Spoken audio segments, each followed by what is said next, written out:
bet you ask. Agriculture remains the backbone of our communities. It feeds our families, strengthens our economy, and preserves our land for generations to come. Yet we all know that farming today brings both challenges and opportunities. Access to land, to capital, conservation practices, and technical assistance, and it can be a difference between simply just surviving and truly thriving. So that is why today's workshop, it matters. We are here to learn about the valuable programs and resources available through the United States Department of Agriculture, particularly the Farm Service Agency, Natural Resources Conservation Service, and the State Department of Agriculture. These agencies exist to support producers through loan programs, disaster programs, conservation planning, cost sharing, opportunities, technical expertise, and so much more. Our goal here, Arkansas Land and Community Development Corporation, is simple. That everyone in this room is better informed, better connected, better equipped, and just to take advantage of the tools that can help your operation grow and succeed. We are especially honored to welcome representatives from the Department of Agriculture, along with our distinguished guest speaker, you're going to hear. Their presence today reflects a genuine commitment to supporting local producers and strengthening agricultural communities. Yes, we thank them for sharing their time, their knowledge, and their leadership. Let today be a day of learning, a day of networking, and a day of empowerment. You can ask questions, share your experiences, build relationships. So the future of agriculture depends on informed, resilient, and connected producers, so is yourself. We would like to thank you for asking, and the future is sitting right here in this room, you, and you. We want to thank you for being here, and now, without further delay, let us begin our workshop. So, we're starting you again, and we're going to have our workshop overview by our own Dr. Calvin King. Thank you, Ms. Williams. I really don't have nothing to say. She's told you what we're going to do, and she's told you what's going to be the takeaway. Ain't no that happening. So, but let me, just in addition to what Ms. Williams said, everything what she said, is our purpose of being here, and the workshops and each particular segment of it will be about that. We're going to be talking about resources, how to access those resources, and how those resources can benefit you, particularly financial resources, both those that direct program benefits, and I'm going to say FSA, I don't want to, they don't call them grants, they call them program payments, yes. Okay? Both on the NRCS side as well as on the Farm Service Agency side. And then you have the farm financing aspect of that. And given what is going on today, I must say, I farmed for 20 years myself, so I understand the challenges in dealing with production agriculture and as a farm operator. Yeah, I understand that. I grew up on a farm, so I can relate to that very well. But there are challenges, in a lot of different ways right now as it relates to agriculture, but there are opportunities as well. So, sometimes we focus so much on what the challenge is, and that we fail to see the opportunities and how these new opportunities can possibly help you address those challenges that you're dealing with, or what we are all dealing with itself. And particularly looking at the ultimate overall benefits of the resources that's made available to our local farmers and the opportunity that's available to those who may want to become a producer. We say growers meeting.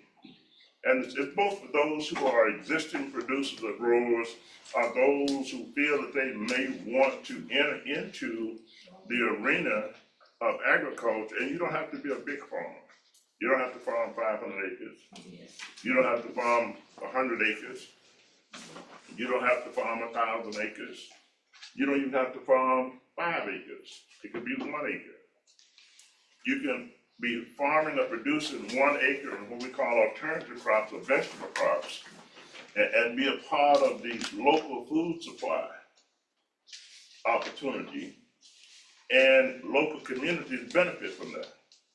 Healthy food, farm to table, you've heard that terminology in certain cases.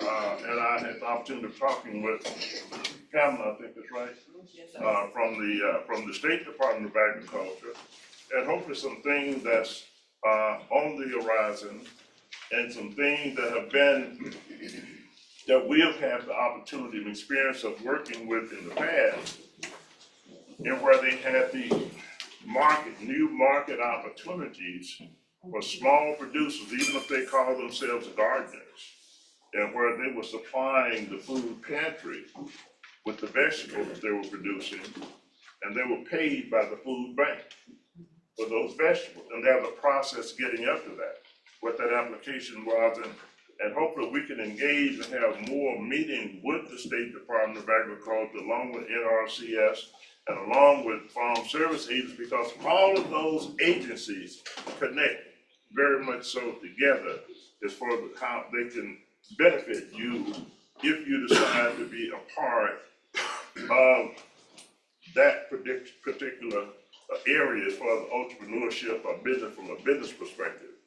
So all of that, again, we'll be talking about that, and again, the challenges, but yet the opportunities, and how to take advantage of the opportunities, and how those opportunities can be beneficial in addressing challenges that individuals may have. And even if you're not in agriculture and you see it as an opportunity and something you want to get into as a small producer, even more so, it's important to understand the resources are those tools that's available to you and how they can benefit you becoming an entry level or a beginning farmer.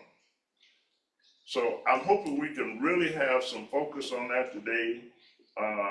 Small producers, local food supply, market, how to access the market, for those who may produce vegetables. When this occurs, it's beneficial to to everyone in the community. Everyone in the community. Local food supply is beneficial to the entire community. A tomato that is produced coming directly from a small farm is much different than a tomato when you go and you take it out the grocery store.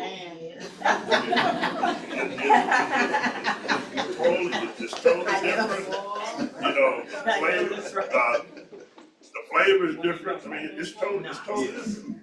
Now, I didn't understand the why behind that until I got exposed a little bit more and wanted to see why and what is the process in dealing with tomatoes and getting them from the field, the big farms, to the marketplace, and what do they actually go through, okay? I didn't know that they pick them green and they store them for a period of time until they're ready to put them on the truck to ship out to market. I didn't realize that in doing that, in that readiness process, that the timing, technology, and it's been there for a while, the timing is so perfect that they know the shipping distance and the time to get it to that distribution market. Then they put them into this gassing process of chambers and how they, create this process. So by the time that they hit that truck and are shipped out, when it gets to the distribution location, it has started to turn pinkish and reddish like, and by the time they all packed up, and by the time you get to the grocery store and it's put on the shelf, then it's got that red fresh look to it. Okay, so that's the why process, the one that comes straight from a farmer's market, a local farm. That's why those tomatoes cut different and they taste different, because it's coming straight from the vine and directly to someone. Same thing with other produce. So those are just some opportunity areas again to talk about We're gonna really talk about the financial resources. We're gonna talk about air property also. We'll have a conversation about air property. And I'm gonna do a summary based about housing resources as well. That'll sort of be sort of my end portion and wrap up on that. Programs available for housing, both renovation, new construction. You know, that's a challenge today. I'm gonna say this and I'm in. How you access those resources, one, if you're a producer, the practices that producers employ in dealing with their farming operation, it's not just crucial and beneficial for the farmer themselves, but they're crucial and beneficial for the entire community. So when you start to talk about conservation practices, soil and water management practices, that means that they're employing certain practices that provides a great assurance that we have safe drinking water. The aquifer itself, again, based on practices that's required to deal with farming operation. Same thing with pesticides and herbicide application. So how they apply those programs and practices they apply from a conservation perspective, then it also it affects all of us because it's beneficial even from an environmental perspective and from a clean air standpoint. So you got clean air, you got clean drinking water, and most definitely and most important, very valuable and natural resource, the soil itself. And to the extent that we are able to maintain healthy soil and produce agricultural food and fiber products that's going to be safe. Most importantly, it's going to be safe as it gets into the marketplace. And all individuals and those as consumers, like myself and all of you here in this room, that's important, and it's important that individuals know that. And it's important to know also that this is all a part of what producers and growers do. I don't care what size farming operation they are. If it's an acre, if it's a half acre, if it's a lot, it could be the size of this room. And you get established, that's the amount of land you're producing on, and you can get it established as a farming operation and benefit from the financial resources that's available from a program perspective from USDA. And the same thing will apply technical support in other areas from the State Department of Agriculture as well. So I'm gonna stop at this. This is gonna be an engaging meeting, y'all. Y'all see, those who know me and has been in meetings with me, the questions you don't ask, I will. If you just say you're not gonna ask the questions, then I will ask the questions as it relates to both their resources, how to access those resources, those things that may be on the horizon, you know, at the present point, and hopefully be forthcoming to be beneficial to addressing some of the issues that we have before us now, particularly those as agriculture producers. So I'm gonna stop at this point and I'll come back later. Thank you. Thank you. All right, I'm gonna kind of switch it just a little bit. I'm gonna ask each sister agency when they stand and tell who they are, so our audience out here would know who you're speaking with. Let me back that up again. I'm gonna ask Dr. Perez. Yes, Dr. Perez. Dr. Perez to come up and take her stand here. Thank you so much. Now, each, I know we have here, on my left here, Kevin Shepherd, of Lee County CED, so I know. Yes, ma'am. Paul, and don't you want to tell him? I know he's in farm loan side, farm program and farm loan program here. Yes, Paul Wolf, I'm a loan officer with the Farm Service Agency. I work out of the Bone Oak and Hazen offices, but I cover Pulaski, Bone Oak, Prairie, and Monroe County. So when you come in looking for loans, microloans or direct loans, I'm the person you're talking to for those 4 counties. We have Blake, who is taking over Lee County. So if you're around the border closer to Lee County, you can give him a call if you have any questions as well. Good morning, I'm Beth Moore with the Arkansas Department of Agriculture. I'm so excited to be here. Some of you faces are familiar from the Arkansas Grown Conference, and if anything that a state agency has to offer, it should be customer service. So we're going to supply you with what resources we have so that you will be engaged to keep moving and growing. So that's what I'm here for, is to give you some resources. Well, good morning, everyone. Dr. Amanda Filial-Perez from University of Arkansas System Division of Ag. So I'm an extension specialist. I feel honored to be invited to sit at the table today. I had planned to be an attendee, so I wore my Go to Farm visit clothes instead of my professor jacket, so y'all forgive me, but we've got farm visits this afternoon. We work on working on food systems work and food safety. So a couple of practical things that we do in this space are we're working on a local food supply chain project right now in partnership with the Department of Ag, and we're helping to connect small and mid-scale producers to direct and wholesale markets in the state. So an event that we have coming up, and we didn't have a handout to bring, but we have a couple of handouts so you can reach out to me. We're going to have a series of market match days in Little Rock coming up this spring. So on March 11th at the 4-H Center in Ferndale, we're going to have a market match day. Central Arkansas has several local food retailers that are looking to purchase fruits and vegetables or other value-added products from around the state. So if you're interested in growing for those Central Arkansas markets, please join us at that event. If you can't make March 11th, then we'll have some in the future. You can get information. So Khadijah, who's with our team here, has a link to our website, which has my contact information and everything, and you can sign up for our newsletter. And we have a sign-in sheet that she can pass around, and we can send out a follow-up of these details to the attendees here today. So I was not officially on the agenda, so thank you so much for including me. But we also help farms that need to have food safety programs. So if you need to get a certification because you need a produce safety rule inspection, we can help get you walk through that process and train. And then if you are planning to get some kind of other third party, like a gap audit, we can give you some resources for that.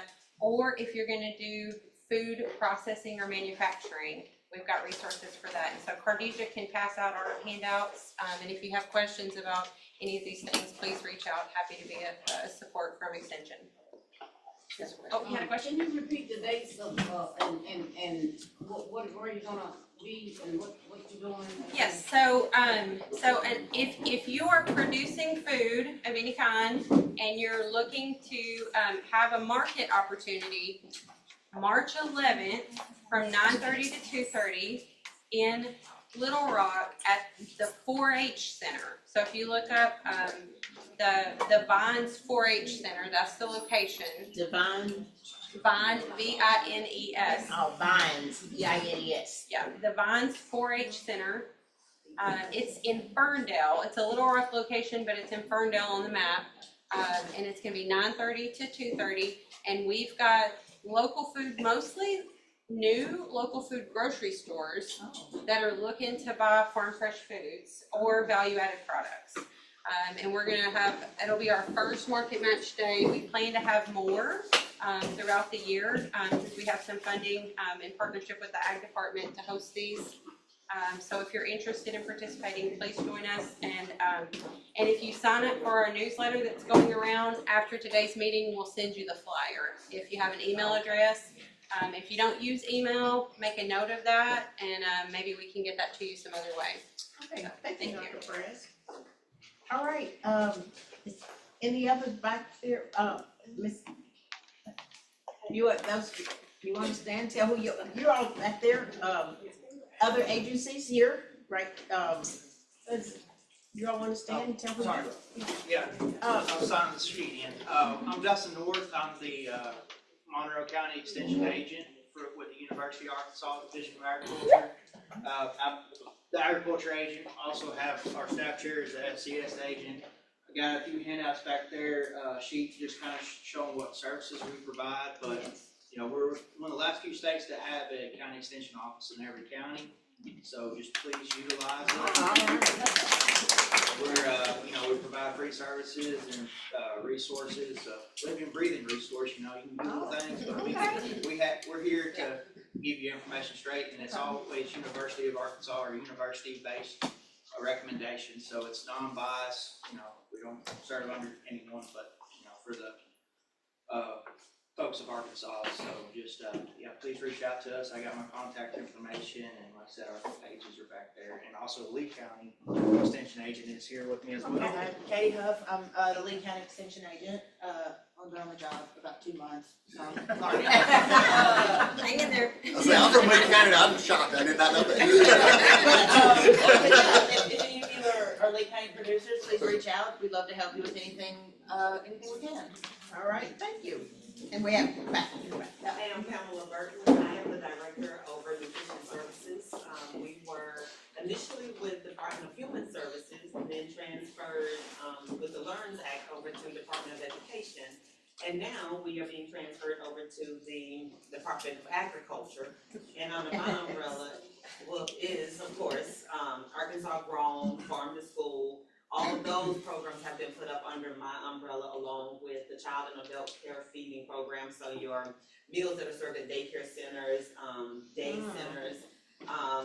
We have National School Lunch up under our umbrella, summer feeding up under our umbrella, Seamless Summer. So anything that with food commodities is up under my umbrella. So we are here to support you guys to figure out what we can do to better partner with you guys and push some of these initiatives. So you will be seeing a lot more of me. I will be getting some contact information so that we can have those conversations and see what we can do to assist you guys, because that is our goal. And of course, we are pushing the governor's initiative with trying to make sure that we get more involved with farmers and making sure that we use Arkansas products. So that is the goal of the governor, and that is what we're here for. All right. And I'm here Hunter with the Department of Agriculture. And I'm under Pam's umbrella. All right. I'm part of the outreach and recruitment area that's at our department. And like some of the things that she just said, is actually getting out there and figuring out what services that we have in our own communities, the people who are providing those services, and how we can get those services out to the masses. She spoke about daycare centers, child care, all of those different places. Please know that you farmers, you guys, you can sell directly to those daycare centers. It's your mouth. There's an opportunity. Wow. There's an opportunity for you guys to do that. So that is one of the reasons that we are here now, so that we can bridge that gap. All we need is a receipt that's legible. All right. For you to charge for your goods and services. Yeah. So I would love to talk to anyone about that. We will be signing every petition that you have here. You have our names. We will be talking. I love to talk. I'm gonna do that. But thank you guys for having us. And, Yes, absolutely. Your neighbor next to you, I'm Sarah Bacher. I am under Amanda's umbrella Okay, here, awesome. so I am on her team and helping out with the market match day. So if anyone has any questions about that or the network that we're trying to put together, let me know. All right, thank you. So, we're going to, we had Natural Resource Conservation Services, I think, that she would be late, maybe, because she was on a conference call. So we're gonna go on and start with Kevin, which is with Farm Program, Farm Service Agency, CED here. Said I'm Kevin Sheffer. I'm with the Farm Service Agency. I actually work out of Lee County, Mariana. Glad y'all are here this morning. I'm telling you, I've been doing the NAP program. Miss Marion, back here, they were my first NAP policy I ever wrote 16 years ago. We were both new to it at the time. They decided I had a dream, want to come down and farm vegetables. And I just started working. We kind of learned things together there. Good to see y'all again. Going to it, I've never known this many resources for a vegetable farmer to have. We've always wondered where the market was, where you can sell it on the side of the road in a food stand or whatever.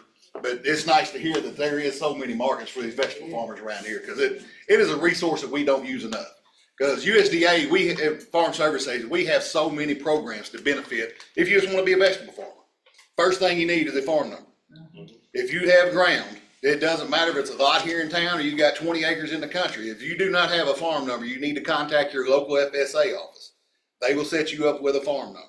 Because anything we do in FSA is going to have a farm number to operate on, because that's what we deal with is in farm numbers. Once you get going with that, I mean, we have anything from getting you going. He'll talk to you later about it. You can start out, if you need money to get started, we have what is a micro loan process. It's a $50,000 or less micro loan. It is for operating. And like I said, he can get with you on that, but that's a way to get you started. You're saying, hey, where's my resources? I'm going to need a little tractor. I'm going to need the seed, the fertilizer, everything to get you going. We have the resources for y'all to do that in a micro loan. It's a micro operating loan. And if you need more, we can go more. It's just, that's what you can start out with getting started. From there, if you decide you want to start growing crops, we have what is a NAP program. That is where we insure what you are growing. It starts out as a basic 50-55 cap policy, which means excessive moisture, you know, you get a flood on top of it, you get hailstorms, anything, you know, get into a drought. That is where your insurance is going to kick in and help you recoup some of what you invested in this farm. You can buy it all the way up to 100% on the price and 65% on your yields. Say you've got started growing, you need somewhere to put your crop when it comes off. We have farm storage facility loans. We can loan you the money to go put you a cold storage unit. I think up to $25,000 is what we'll do on the cold storage units. We can also give you a loan in that same farm storage facility loan to transport the crops back and forth from the field to where you're gonna store. I mean, what it is, we have unlimited resources that people are not tapping enough. I promise you, we are not utilizing these programs near enough as what they should be used in Eastern Arkansas especially. Because we have too many opportunities for the vegetable farmers here. And I think it's programs like this, we get out here, people are learning what is actually out there to help them if they want to get started in this. If you're already a farmer, if you're a row crop farmer, and I'll tell you right now, you need to be getting in your county office. We are signing up right now for this bridge payment, and that needs to happen. Mr. Ronald, I know he's already been there. I see him. He's from my county. Actually, this man right here is on my county committee. He is on. I know Mr. Ronald really well. Me and him had this same conversation. He was talking about vegetables. Me and him sat and talked for 2 hours the other day. He's been in our county forever. Had no idea the resources is at your hands and your fingertips. If you go to the FSA office and utilize them to get started in farming. I'm here for any question. If you got a question about any of this program, I'll tell you another one I think I gave you a handout on. Yes, ma'am, go ahead. Can you explain a little more about the bridge payment so we'll know exactly what we're signing up for? Okay, the bridge payment is the payment that came out with the bill they passed last year, that big beautiful bill, whatever they call it. It is where we're gonna pay per acre on what you grew last year.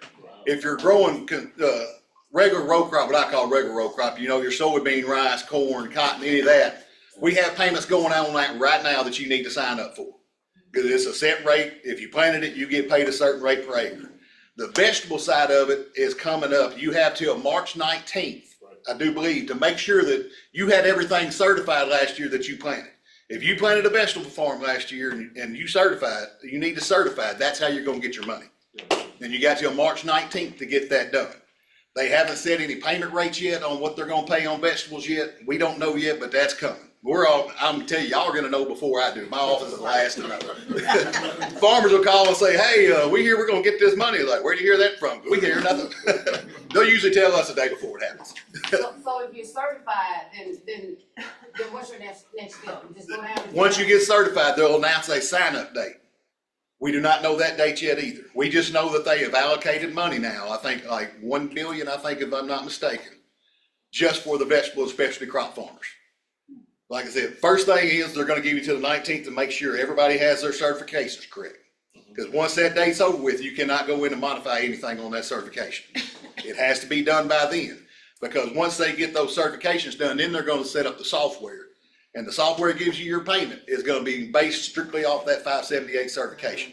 It reads that 578. If it says you had 2 acres of, let's say, squash, that's what you're going to get paid on is 2 acres of squash. And there's no modifying it from then on out. Wow. But I know March 19th is going to be the the deadline to make sure your certification is correct. And after that, they will announce when the actual sign-up period will begin. Based on the way we did this, don't hold me to any deadlines or anything like this, but I would bet it's probably somewhere up into end of April, May, before that sign-up will happen, because it takes a while for the software and everything to get rolling once you get certified. But let's make sure that the certificate, you say you have, and we sent some of that out in our newsletter. Up until March 19th, even if you did not certify your crops last year, vegetable producers. Yes, you can come in and late file. You can still come in, you have up until the 19th which is not normal. No, this is for this Farmers Bridge payment. Right. This is a whole new thing, being able to do this sign up like this on your certification. Right. This is just a chance for people that didn't know about it to get in here, get certified, and get some of this money to help you out. And I'm saying that I don't want people to be confused and say, oh, you can go in and certify whenever they have some financing available, payments available. That is not the case. You should certify every year. Once you plant your crops, yes, you should always go in to FSA and certify your acres with Farm Service Agency. I don't care if it's a half an acre, a fourth of an acre, your garden. If you're a vegetable producer, you need to go in and certify your crop every year. This is not normal. This is not the normal thing on certification. I want to make sure nobody don't get confused on that. Normally, you have to have your crop certified by July 15th. Depending, some vegetable crops are earlier than that. I think, like, go ahead. You got that's what I was gonna ask. Have anything to let the growers know when they have to have stuff certified or plant dates? Yes, when you come into the FSA office, this SNAP program that we run, it's got a printout. First of all, the deadline on that is Monday. That's right. The 28th falls on the weekend, so you get till March 1st to sign up for this SNAP program. If you're even thinking about it, I would go in and do it. It's not going to cost you a dime to go in there and sign up right now. That's right. But go in there and get your name on there in case you decide, you tell them, hey, I want to start growing these vegetables. We'll give you a printout. It'll tell you what the normal rates for your production rates are. We'll tell you when you have to have it planted, when you have to have it harvested, when you have to have it certified. All that will be on a grower sheet that you will get from your FSA office. Yeah, we will give, that's all information we're going to give out so that everybody knows what you're doing. You're not just going to randomly say, hey, you were supposed to be in last week. No, we're going to let you know when you're supposed to do something. That is our job. I have a question on diversified production and scale. So is there a minimum acreage for that program? No. And then we're starting to see from technical assistance is a lot of people aren't just growing a single crop or a couple of crops. They're starting to do multiple things on a single farms with high tunnels and all of that. And so there's lots of different types of production now where, I mean, before you do several acres or something. Yes. And a lot of people are doing, you can start, a quarter acre open, quarter acre tomato. When the bone started out, I would sit there and draw off an acre field into like 27 fields. Believe me, Mr. Bone sat there at my desk for a long time, me being patient. No, you can grow as many different varieties of vegetables as your property will allow you to grow. That's on you. We don't restrict you in anything on what you want to do. If you got a vision of what you want to do, we're just going to try and help you make it happen. And that's what we're there for.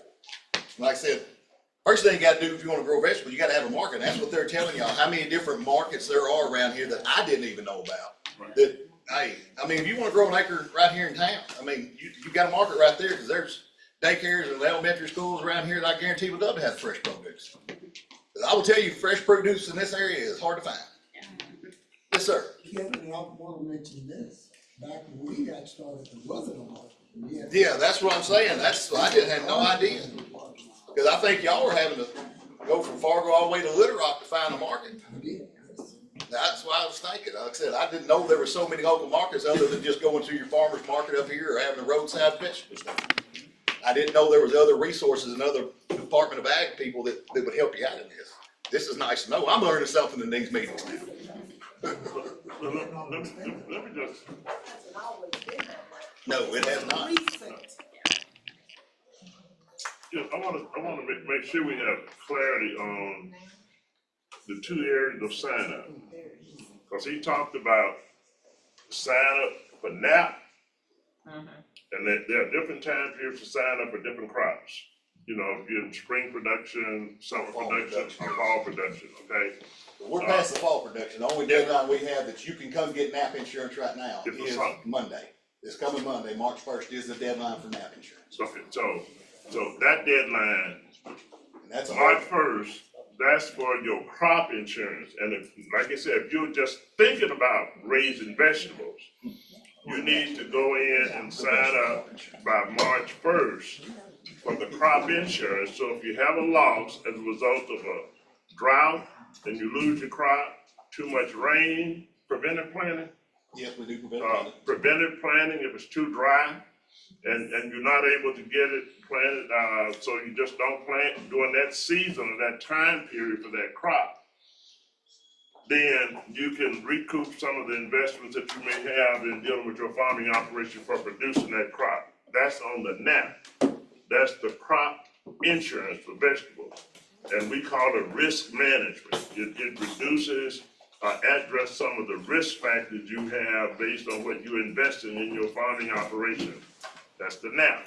March 1st. March 19th. March 19th is for certification. Certifications. If you produced crops last year, vegetable crops. 2025. In 2025, if you produced crops last year and you want to be eligible to receive the benefits of the program payments, what they call the bridge payments, if you want to receive the benefits of those payments, then you must, and we have this in our newsletter, you must sign up before or by March 19th. If you produced vegetables last year, 2025, and you're going to benefit from these program payments that's going to be distributed, if you're a vegetable producer, then you must get in by the 19th to certify. Yes. And that has nothing to do with whether or not you were insured or not either. No, you're right. That is not, right. You didn't have to be insured through us for this to be eligible. Right. On that one, it's not an insurance requirement. And this is like special program. That's not the norm. I want to make sure this is a brand new payment. I think will be a one-time payment. One time, it is. One time, so to take advantage of that. But to make sure, you know, because we're giving these dates March 1st, and we're giving March 19th, and we're talking about certification on one hand, and we're talking about risk management sign up on the other. But either way, March 1st, March 19th, need to be done, particularly on the insurance by March 1st. That's the show. Don't cost you a dime for either one of them. Just a little bit of time, but all it's gonna That's cost not what, yeah, just some time. Someone wanted to know if December the 30th the deadline for row crop certification. Wait a minute, somebody asking a question. Somebody want to know, is December the 30th the deadline for row crop certification? No, July 15th is the certification deadline on all row crops. All row crops. That's July 15th. By July 15th. Just to focus in on the bridge payment. Did they make any assessments for preventive crops on the bridge payment or On specialty crops? No, on preventive planting. No, they're not planted on preventive planting. Okay. Strictly is being planted. It is strictly on what you have physically planted. Now, if you preventive planted, say, rice and planted soybeans behind it, you're getting a payment for them soybeans. On soil. We're paying J crop. We're just not paying PP crops. I got you.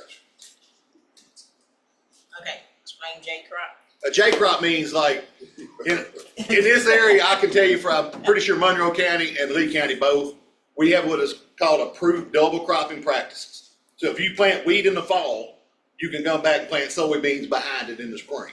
That is the only crops that we consider double cropping around here, as far as I'm aware of. But those both have to be certified. Yes, ma'am.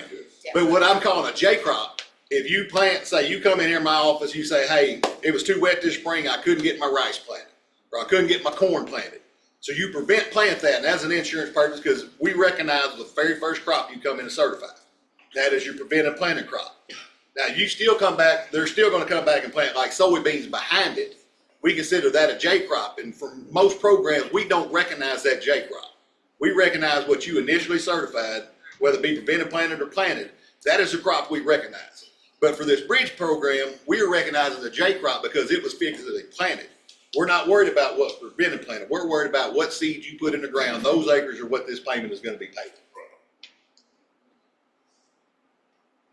Any other questions? I'm gonna ask a dumb question. There ain't no such thing. And I've been doing it all the time, man. So we do greens for like cover crops. Yes, ma'am. If we don't certify those greens, is that part of our? That's what, that will come under NRCS. Right. That's under conservation practice. Yes. But We they'll don't talk recognize about cover that, crops. and, you know, whether you, if you signed up for that program under the CSP program, the NRCS will talk about that as it relates to a practice in dealing with conservation practices. So that's two different. Yes, ma'am, yes, ma'am. If you're doing a program EQIP program that you're planting cover crops, we don't recognize that crop. That's not a value crop is what we consider that a value crop. That is something y'all getting paid to do. That is part of your building up your soil. Okay. That is conservation. And also, you have to look at how much you are signed up for, because you may be planting 7 acres, but you only have 2 acres with me that you have to do for a cover crop. So I don't know how you would differentiate those other 5. I mean, greens are a covered commodity. You can plant Well, all that's what different I'm kinds of saying. greens. If Specifically for them, that's why I'm saying. Yes. They If they've only only got 2 They only have dedicated to you, dedicated to for me. you could certify the other 5 to me if you did 7 acres in that situation. That's why I was Yes, saying. okay, yeah. I'm glad you chimed that in. I was not thinking that way because I'm thinking cover crops. I don't know how y'all's cover crops work like Keep that. them straight up. It depends. So they don't have to sign up the entire acreage for cover. Okay. They can decide, okay, we're gonna set this plot here. Rotate how they do it. And rotate how they do Yeah, it. I got you. So they don't have to do the entire 10 acres that they have. They can do 2 acres, they can do 1 acre. It depends on what their operation and management system calls for. Yes, I got you. Well, thank you so much. You're welcome. See, that was a great question. We're all getting educated here today. I know. Yeah. So I didn't realize. No, that's, But I know they're only obligated a certain amount for me. It's not the full okay, amount. see, that's something I didn't know there Yeah. too. So if you've got acres you're planting, they're not obligated on that right there, you need to certify them as a value crop because you can sell your greens, you got a market for them. Yeah. Yes, ma'am. NRCS is gonna come in later on and she would do her part. So I was just gonna tell you, okay, We got any more questions? is there anything online as well? No, okay. Any more questions for FSA Farm Program? Kevin Scheffer, Scheffer, he's in Lee County, Marietta, Arkansas. Yes. So, and his But- office is located, 32 South Poplar, right across from the 32 police South. department there in the downtown square. yes. So. If you get hungry on the weekend, on Thursday or Friday, we got a restaurant right now across from us. Yeah, on the square, I think is what they call it. It's actually really good food. All right, well, thank you so much. Thank y'all. Wait a minute. Someone wants to know about the Vines 4-H Center. Any information about that? Vines, Yes. oh, 4-H Center, okay, what would they like to know? So give him my email address, Perez, PEREZ @uada.edu, and we'll forward the flyer. Yes. We did send out a newsletter.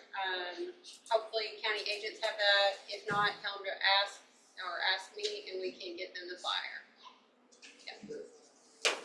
Okay, thank you, Dr. Perez.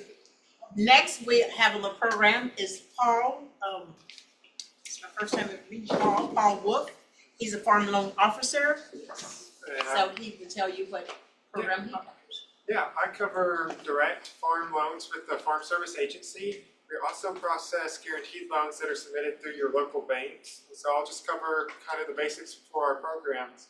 So for direct farm loans, we have 2 main types. We have farm ownership loans, then we have farm operating loans. Under those, we have a number of subtypes. We have participation loans for if you're doing a really large purchase. We have down payment assistance loans. Those are both under the farm ownership loans to help you purchase farmland or improve farmland. So We see those a lot of times with row crop farmers trying to purchase large acreage. Or you can do a farm ownership microloan to get a small piece of property to start growing vegetables. As long as it cash flows and will be used for actual farming operation, we can look into it and help you figure out what you need on your application. Where I think most of y'all's operations would probably fall is in these operating loans, where we have two types. We have annual operating loans and term operating loans. Term operating loans are equipment purchases. But I've done them for people to buy vertical hydroponics equipment, tractors, storage. We can actually finance cold storage as well with those. I highly recommend you do the farm stores facility loans. They have a better interest rate. So it's those kind of options that we're here to talk to you about and help you figure out what's your best option going forward. Annual operating loans are those loans for your annual expenses, water, your utility bills, your seed, your fertilizer, your diesel for the tractor to get it in and out of the field, heating expenses. Anything. Well, that's the term operating loan. So there's terms. Right, I understand that, but still operating. Yes. And so we have those two types, and the main difference between those is for the annual operating loans, we put that out 1 year, so your payment will be due at the end of the year. So if you're purchasing equipment, we can actually go for the life of the equipment up to 7 years. And so if you're purchasing a tractor, that's going to be a really tough payment to make in 1 year, but we can spread it across 7. And some of the new things we've been able to offer recently is we can do interest-only payments the first year. So if you're just getting started, you don't know that you're going to have enough income to cover the full payments, we can offer where you pay only the interest on that loan the first year, and then you can have it 6 equal payments across the next 6 years for that 7-year term. So we can really help get you started, get you settled, get you connected with the market, and then get you to where you're comfortable making those payments.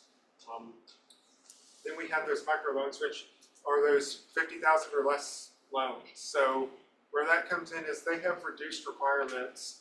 When you're doing a full $50,001 loan, we're looking at taking 125% security. We have to have 3 years of your taxes. We have to have 3 years of production records. All that's if available. And so really we're looking at quite a lot of documentation you have to provide. For those micro loans, we only have to have 1 year of financial records, 1 year of production records. And then when it comes to taking security, we're going to take what you're producing if it's an annual operating loan. So we're going to take the vegetables you're growing. Or if you're purchasing a piece of equipment, we're only going to take that piece of equipment that you're purchasing. And so it really makes it a lot easier. You're not putting up extra security. You're not providing a lot of documents. And it's a great way to get started because then once you do that first year, now we have a year of your documents on file. And so if you come in, you want something more next year, we can do that as well and then we'll only need 2 additional years of documents at that point. That's kind of the overview of our farm loan financing options. We have a lot of opportunities, so any questions? That's what I should know. If you're going in for the regular operating loan, you have to have 1 year experience to qualify for that, but not for the 50,000. So, yes, for our operating loans, you have to have sufficient experience that it's likely that you can repay the loan. So if you've never farmed, never studied farming, you're probably going to have some trouble getting a loan. If you've grown up on a family farm, you've worked with someone, for those operating loans, especially those micro loans, you're probably eligible with that experience requirement. Now it's specific to you, and the timing of that experience does matter. If it hasn't been if you don't have the experience within the last 10 years, it gets a little bit tougher because you're not current on the current practices. But working with people here and finding someone to go out and work with, community garden, any other producer, you can generally get that experience pretty quickly. But if you can show that you participated in workshops and training, then that also qualifying process. So that is correct. And just to say, in the saying that, and I'm only going to use as an example. I know that Mayor Bryan has about 50 producers, extension service, whether y'all know it or not. He put about 50 producers in St. Francis County. That's going to be small producers, and And he has been exposing all of those producers to training, where he's had a horticulture person taking them through production training and what's all involved in that, soil testing and the importance of doing that. So every producer out of all those 50 individuals, they have had a time period of training, so they should qualify for the microloan itself, because he put that up front as a requirement for all of those participating in the program, 50 individuals. So he has pre-qualified them for getting financing for them. Okay, I just want to use that example, people. So it's really important that people go to these workshops and training and document that you attended this workshop, including this one on this date. An extension service when they're offering the workshops for people they're inviting you to be there. The Market Connect meeting, because you need to know about marketing and dealing with your crops. You're documenting what you've dealt with, how you've exposed yourself to understanding production agriculture, to understanding farming. So even if you just have it in your mind that you are interested in or may possibly want to go into being a small farmer or any size farmer, and we send a lot of notices out on meetings and our meetings and everything else. It's important that you participate in those meetings and document and know for a fact. And people can write letters for you, knowing that you have participated in this type of training. And that's a pre-qualifying process for accessing certain resources, particularly with Farm Service Agency. I just wanted to put that on the table so y'all know you really need to go to these meetings. Okay. Yeah, and make sure that. Plus, I've been recorded. And make sure that when you're submitting a loan application, that you're including that kind of information on there. That way, we know from the get-go, hey, this person does have the experience. We're able to make sure that we have it documented properly from the get-go, which speeds up the process for your loan. And the way we process our loans is in the order they're received complete. So if your loan is complete and it takes a while to process yours, we can't go to the next one until we finish processing yours. And so that helps speed it up for everyone to make sure that we can get the financing out timely. Because, if you get a loan for your vegetables, for your spring vegetables in the middle of the summer, you're probably not going to have a good crop and it's going to put you behind. And so we really want to make sure that we're getting this out timely and as quickly as possible so that y'all all have the opportunity to farm if that's what you want to do. Do virtual meetings count towards that as well? Now, virtual, like we're doing virtual now.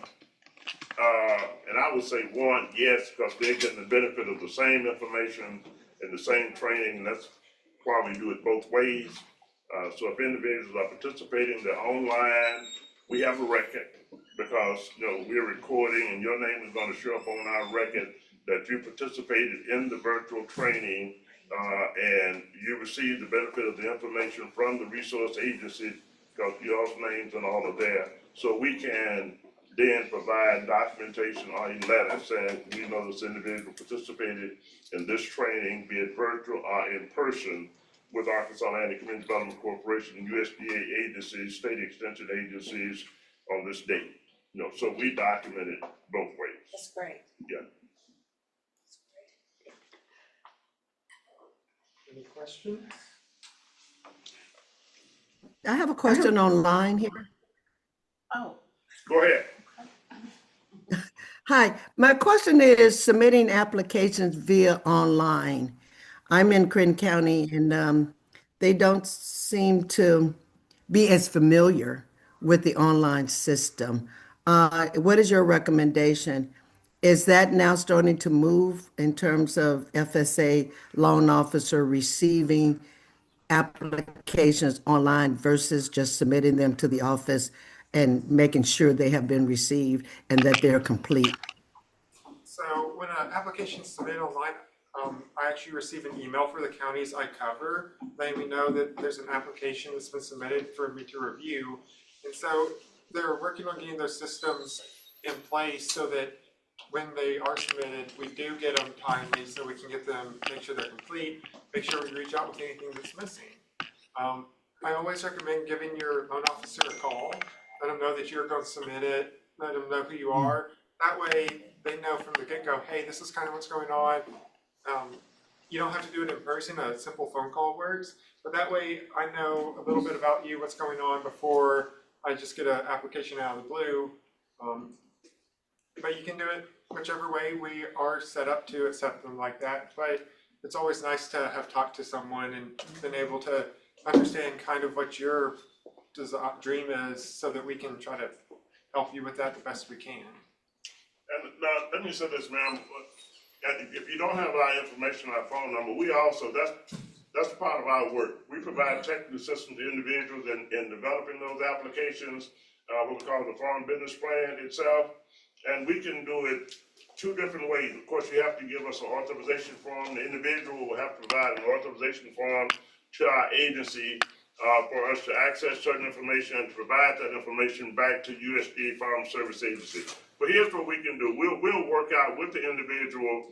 We can set up a Zoom link and send a Zoom link to the individual and have a meeting with them regarding the application process, what is required on the part of USDA Farm Service Agency, and communicate back with the USDA office, that particular loan officer, and create another meeting if it's necessary for us to have a meeting between both the farm agency loan officer and the client and us to go through the application process. So if they don't have the capacity to do it online, then we can work through that process and develop the full application and with the authorization form submitted electronically to the loan officer, and the loan officer, everybody's on the same page.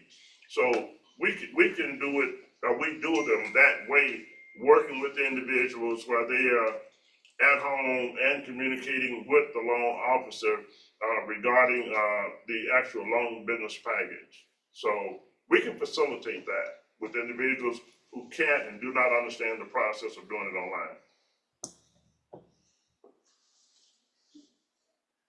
Does that answer your question? Oh, definitely, yes, thank I have a question. Sorry. You go and you get the loan. Most agencies have a time frame for the application to be processed. Are you under those guidelines as well? We are. We have 60 calendar days from the date that we receive a complete application to make a decision. Okay. Now, in Arkansas, we have a goal to do that in 30 calendar days or less. That said, we are significantly understaffed currently, at least on the loan side for sure. I'm sure y'all are on the program side as well. And so, unfortunately, we don't always hit that 30-day goal, but that is that is what we're shooting for, is to do it that way we can get it out quickly and get y'all farming. Are you reviewing to approve or disapprove? So in our training, and I think Blake would agree with me, we were told to be loan makers. Okay. So we're out here to help you, but we also want to do what's best for you. If we're reviewing an application and it looks like, hey, you're probably going to struggle for 4 or 5 years, we're going to sit down and have a conversation with you and say, hey, is this really what you want? Is there a way we can modify this plan to make it more financially sound so you're not struggling for the next 5 years? Can we do something different for the first year and then expand on that? So we want to make sure that we're setting you up for success is really what it comes down to. Okay. Your interest rates, beginning farmer versus seasonal farmer, they're the same? They are the same. Now, one of the benefits to beginning farmers is if you're being a microloan, they don't count against your operating term limits. So for a seasoned farmer, you have 7 years you can get operating loans with the Farm Service Agency. We can make an exception to send that to 9. For beginning farmers, you get 10 years of getting loans with us, with those microloans not counting towards your 10 years. Well, you're considered a beginning farmer for 10 years, but if you don't use that loan every year, we can swap you over to the seasonal farmer and continue with the 7. So from when you start farming, you have 10 years as a beginning farmer for operating loan purposes. Okay. Any other questions out here? All right, well, thank you, Paul. Okay. Okay, so you heard farm program side, farm service agency with Kevin Shepherd, and your farm loan side, which is the farm loan officer, Paul Wood. And thank you again. So next we're gonna have on program financing and loan program resources. That was Paul, I'm sorry, excuse me. Miss Dorinda Applewhite from Monroe County District Conservation. She's here, so she will tell you about what resources and programs they have to serve. Good morning, everyone. Morning. Forgive me for my tardiness. So with the Natural Resource Conservation Service, we do exactly what our name suggests. We assist you with conserving your natural resources. We have conservation technical assistance that is free to you and to all landowners. If you want us to come out and review your land to see what resources you have and what resources that you can build upon, if there are some issues, we can definitely do that. We also have some cost incentive programs that we have. One is called the Quality Incentive Program. Most people know it. Just a little bit, because I can't hear. Can you all hear her out there? All right. Okay, so it's me that I'm getting up. Okay, all right. Okay. So, we have the Environmental Quality Incentive Program. Most people know it as EQIP.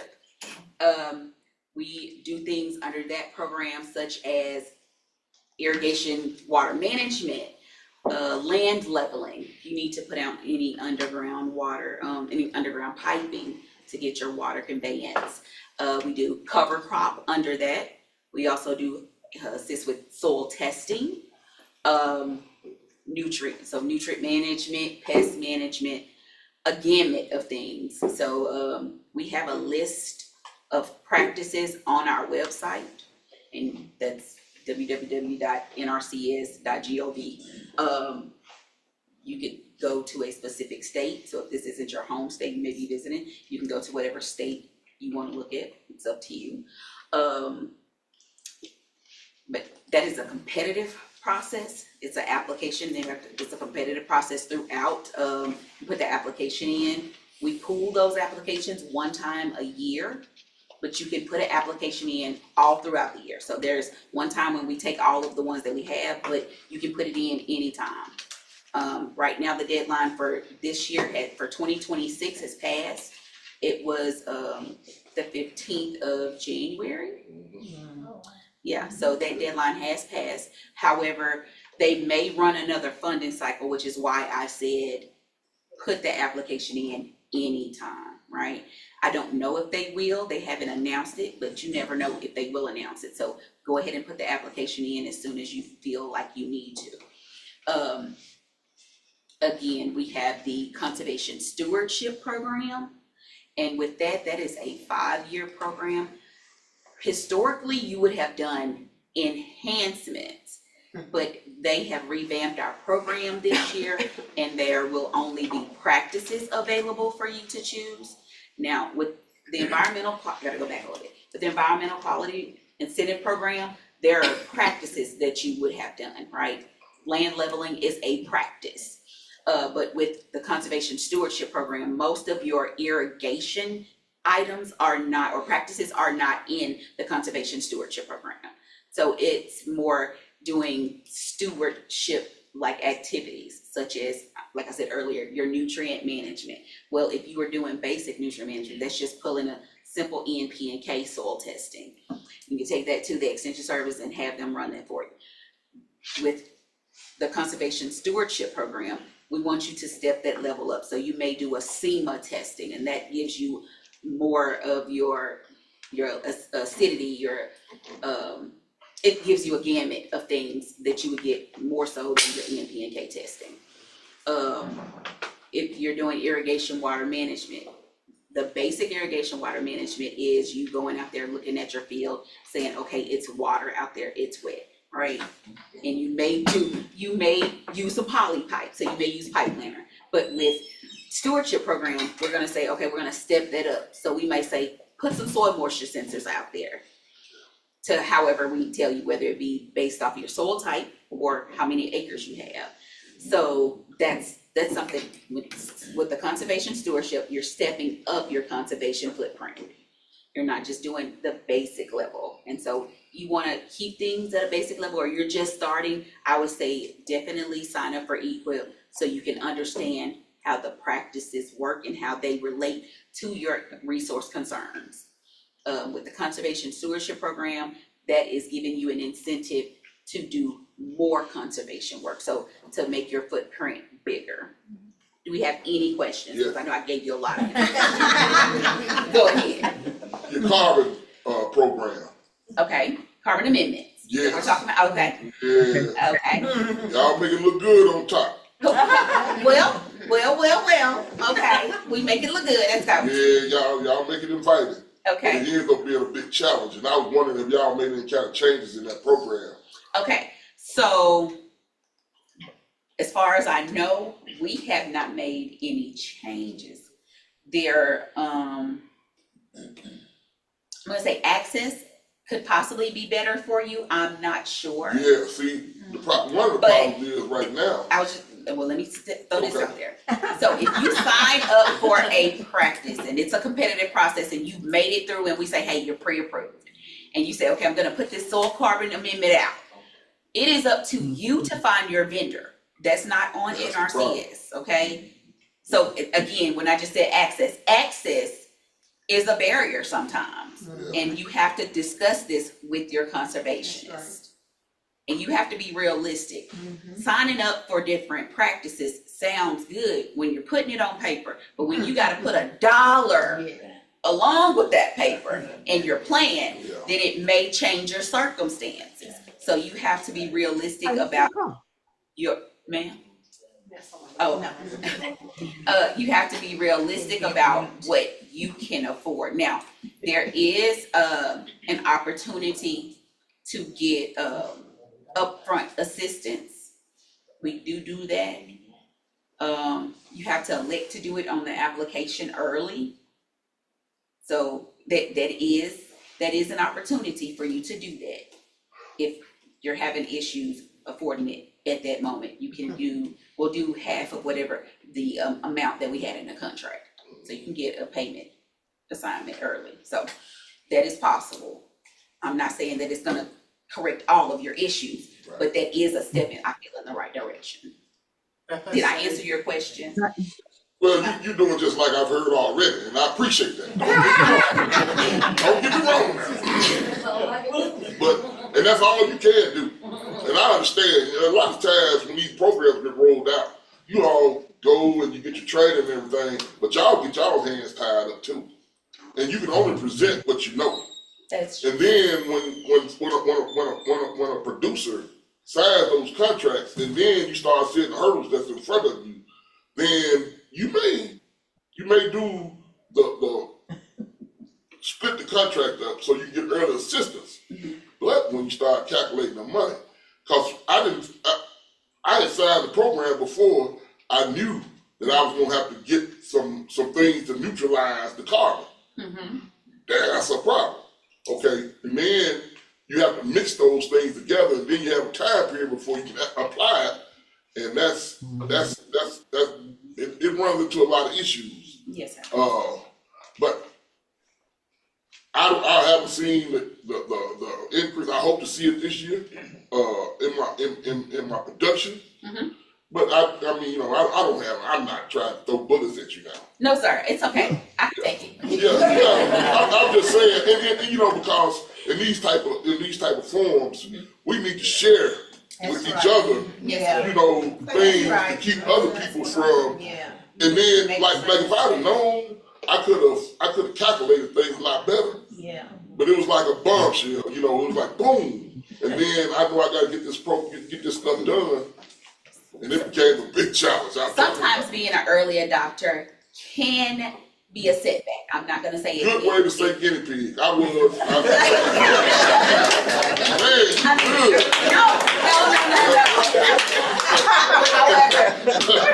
I feel like it's a learning opportunity for everyone. We see the hurdles that you go through, so we can definitely tell the next person. Yeah, that's why I wanted to share. That's we definitely not to come at you. And it's fine. I mean, you can't say that you want to help and also hurt someone at the same time. You have to acknowledge if we did, we're sorry. And if we can fix it, then that's one thing. If we can't, then we'll let you know, sir, I can't help you with that issue because the cost is on you. And when you got your contract, I'm hoping that your district conservation has told you, hey, this is what's in your contract. You have to find your vendor. You have to put the upfront cost. We'll give you our portion once we do the checkout and it meets NRCS standards and specifications. And the thing in Arkansas right now, you only have one vendor. Oh, wow. And he is taxing. Wow. He's taxing the producers. And I thought I heard. Location of that vendor. Location of that vendor. Monticello. Okay. So I don't know. You may want to Google again. That's all I can say. I heard it was gonna be somebody in I don't know, but I'm just saying you may want to Google. It's Stuttgart. Again. I don't know where, but just Google is what I would say. Oh, we will. I have a question. The regenerative agriculture program, I'm still trying to understand that one. That was her next Could one. you explain what that is and when is it too late to sign up for that one? I can. So the regenerative ag program works with your conservation to continue conservation work. However, the footprint is a bit different. It's a little more vast. We want to work with your the vitality of your natural resources, right? We have certain practices that you must have or be addressing for that program. It's a 5-year contract. You have to do soil testing in the beginning of that contract and at the end of that contract. So that's one thing that your contract did not have, the soil testing component on it. So they have come back. Not the carbon. Yeah, But I am in a program where I have to do yearly testing, soil samples, and that's good. I was doing that already. It was just good to get paid for it. Right. And so soil health is a big component of the regenerative ag pilot program. The deadline was January the 15th as well. However, I will tell you, please put your application in as soon as you can, because I don't know if they're gonna have a second sign up. It's still through the EQIP program, so through the Environmental Quality Incentive Program, and it's also through the Conservation Stewardship Program. So you can sign up to do RPP for both of them. You just don't have to do EQIP. You can do EQIP or the Conservation Stewardship Program. Again, there are conservation practices, and I can give you a list of them if you give me 1 second. You only have to do at least one, if I'm not mistaken. You must have one of these primary regenerative management practices. So the list is conservation crop rotation, contour farming, contour orchard and other perennial crops, cover crop, drainage water management, forest harvest management, forest stand improvement, irrigation water management, mulching, nutrient management, pest management conservation systems, prescribed grazing, reduced tillage management. You can do that with no-till or reduced tillage, and strip cropping. So again, I mentioned some of those practices when I talked about doing basic things and then stepping up your conservation with the Conservation Stewardship Program. We're looking at a whole farm approach. Usually through EQIP, you would sign up, let's say, one track in one field, right? With the RPP, we're looking at your entire operation. We're assessing your entire operation. And you can only put in one application. You used to put in multiple ones, but with this one, you have to put in one application and we're assessing your entire farm. Mind you, I just told you that it was a 5-year contract, right? So if you don't own the land and you're renting the land, if you don't have control of that land for 5 years, it will not be assessed, because we can only assess land that you have control over for those 5 years. Now, it is still a competitive process. You will be going up against others in your county or either in your area. It just depends on how they are setting that portion up. We're in the process of ranking now, And I missed that part when I was coming here, so I can't give you the answer to that if you'll be going up against just people in your county or if it'll be your neighbors. And because we have a team-based approach, so we just redrew our lines. This is considered the southeast area now. From Wynn on up is the northeast. So Forest City on down is the southeast, Forest City to Lone Oak, and then down to Pine Bluff all the way. What's the Ashley County? What's the, help me out, at the bottom, because Crossing. So Crossing from Ashley County is Ashley. Okay. So all the way down there, that's considered the southeast area now. So we've redrawn up those issues, so I can't specifically tell you if you're gonna be going up against everybody in your county or in that area. So, but you won't be going up against somebody in the northwest, I don't believe, so don't, that's just. So let's say if you had a 5 or 10 year lease on property. Okay. Doesn't that give you, will that qualify you? Because from what I understand, okay, Yes, that's what I thought. it will. Because the thing is, you have to, there are documents that we have you sign when you're doing the contract. And it states that you have control of land, of the land for 5 years. And the reason that is because these practices have to be done within that time frame. Those contracts can't be any longer than that. Now, you may see an extra year in there, and that is strictly for a management purpose, because if you're doing it within 5 years, I gotta be able to pay you. I don't want the contract to expire and me not be able to pay you. So it will be a 6-year contract, but the practices have to be done within 5 years. Does that make sense? Okay, so I don't want you to be like, well, this is 6 years, she said 5. No, we have to put a year in there to make sure I can pay you, because it's a full year. So I have to be able to pay you for the work that you've done. Let me ask you this question. Okay. I just wanted to ask about urban ag. I've heard some things have changed. And so can you kind of explain that for some that were interested in before? I know we've helped people with that, and so how does that work out? We still have some urban ag practices. So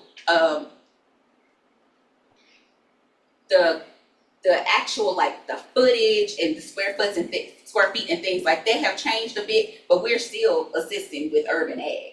We don't have aquaculture. I'm sorry, that's not part of what we do. We don't do hydroponics. We don't do hydroponics. No, we don't assist with that.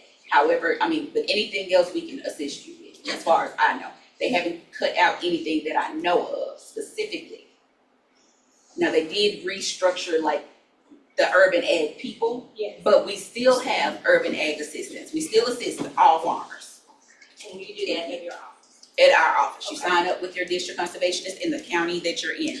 So let's say you live in St. Francis County, but you're on the St. Francis Monroe County line. And Monroe County is closer to you than Forest City. If you want FSA and NRCS to be your control county, you have to go set that paperwork up, and you see Kevin or his counterpart Barbara in Monroe County. So wherever your control county is, that's where you should be putting your application. On top of that, everything you do through NRCS, your eligibility comes through Farm Service Program side. We're the one that set up your farm plans. All your eligibility papers all come through our side of it. They get the fund and get to do the work in the field. So if you don't have a farm number established, you definitely would have to go to Farm Service Agency first. Now, that doesn't mean that you can't come to me and I can't come out and look at your land with you and do a conservation plan. What I'm saying is, if you want to get assistance and to be able to apply for EQIP or CSP, you have to have a farm number, because I have to have some way to associate farmer A to this land. So, every program run through anything the USDA is going to be run through a farm number. Yes. We addressed that earlier. Okay. So, did I answer your question sufficiently, ma'am? Oh, for me? Yes. Yes, I just had a follow-on question. Before I do the follow-on question, I put in the chat another resource for carbon amendment for the gentleman who was talking about. I think you were using biochar. We had a person to present a new type of carbon amendment. So I put it in the chat if you're interested in following up with that individual, that company. So it's in the chat now. But my question, the follow-on question is, if I submitted an EQIP application by January 15 deadline, but I did not include a particular practice, for example, carbon amendment or regenerative ag. Can I go back and include them now? My question to you is, have you been reached out to do your field visit, and did somebody go through your application with you? Oh, they've been calling me, asking questions about certain practices that I'd included. So yeah, I got a call last week, wanted to get clarification on That's a when you should have particular told them, practice. hey, this needs to be added in. I didn't hear you Oh, I'm mention. just not realizing. I just now So found give out them about the a call. regenerative ag. This is what I would say, because we have an Okay. eligibility period, and we're doing ranking right now. I would definitely say Okay. call them, Yeah, because okay. I give my participants 30 days. Because Okay. I have to have a deadline so that once I go in there and do your ranking, we have to have a cutoff, right? So I don't know what they told their producers, or what district conservations you were dealing with. I gave my producers a 30-day notice. I sent out letters and said, hey, this is your eligibility period. I need you to do these forms at FSA. And also, if you want to change something, this is the time to do it. For those that I had applications for prior to the January 15th deadline, they had until the 19th of January to get with me, because they already had their application in. But for the new ones, I gave them 30 days after the 15th. So the 15th of February was the deadline in my county. I'm not sure what your district conservationist did, but if they were reaching out to you, that would have been the time for you to tell them. I realize that you just now are thinking about it, but I would reach out to them again and say, hey, is it too late? Because we have to have a cutoff so that we can assess the land and do the ranking. That's the only thing. And I know per county, we should have a structure. This is the hard deadline, but we don't have anything like that right now, as far as I know. But I do give my people 30 days, because I have to have some type of deadline so that I can get everyone's application addressed. It's not fair if you call me after a certain amount of time and say, well, hey, I want to add this, when you had ample opportunity to do it, especially if I gave you a letter, because that's what I do. Now, other DCs may do things differently, and I don't want to run their house. I can only run mine. Thank you. But the bottom line is, contact that office and speak to that district conservationist. Okay. What was the information, that she sent? Soil yield, Soil yield? soil yield, Soil yield. Soil yield. And, the person is Carl DePizziati. The phone number is, you want to take phone number? Sorry. 484 888 8688.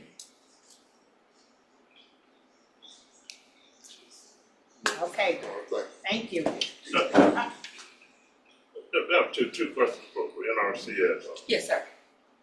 One, I had a conversation with some individuals, and it's a new industry that they're dealing with now that's supposed to be beneficial in dealing with water management on farms using rice hulls, that they process rice hulls a certain way. That's the soil carbon amendments that they're referring to. Yeah, but does that qualify the rice hulls? They're starting. From everything I'm hearing, it should. I have not gotten clear guidance from our agronomists, from our state agronomists, and they're working on that currently. So that may qualify under the carbon practice? Yes, sir. I've got 3 people kicked out of that carbon program.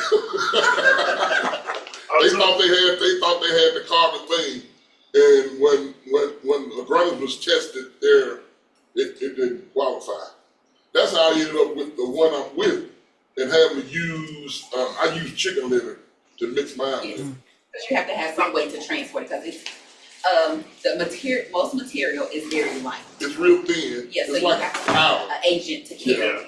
I was asking for information purposes. Yeah. Because I've been dealing with the carbon, but I knew about the chicken litter, but I didn't know if. But you can use rice hulls, or you can use any kind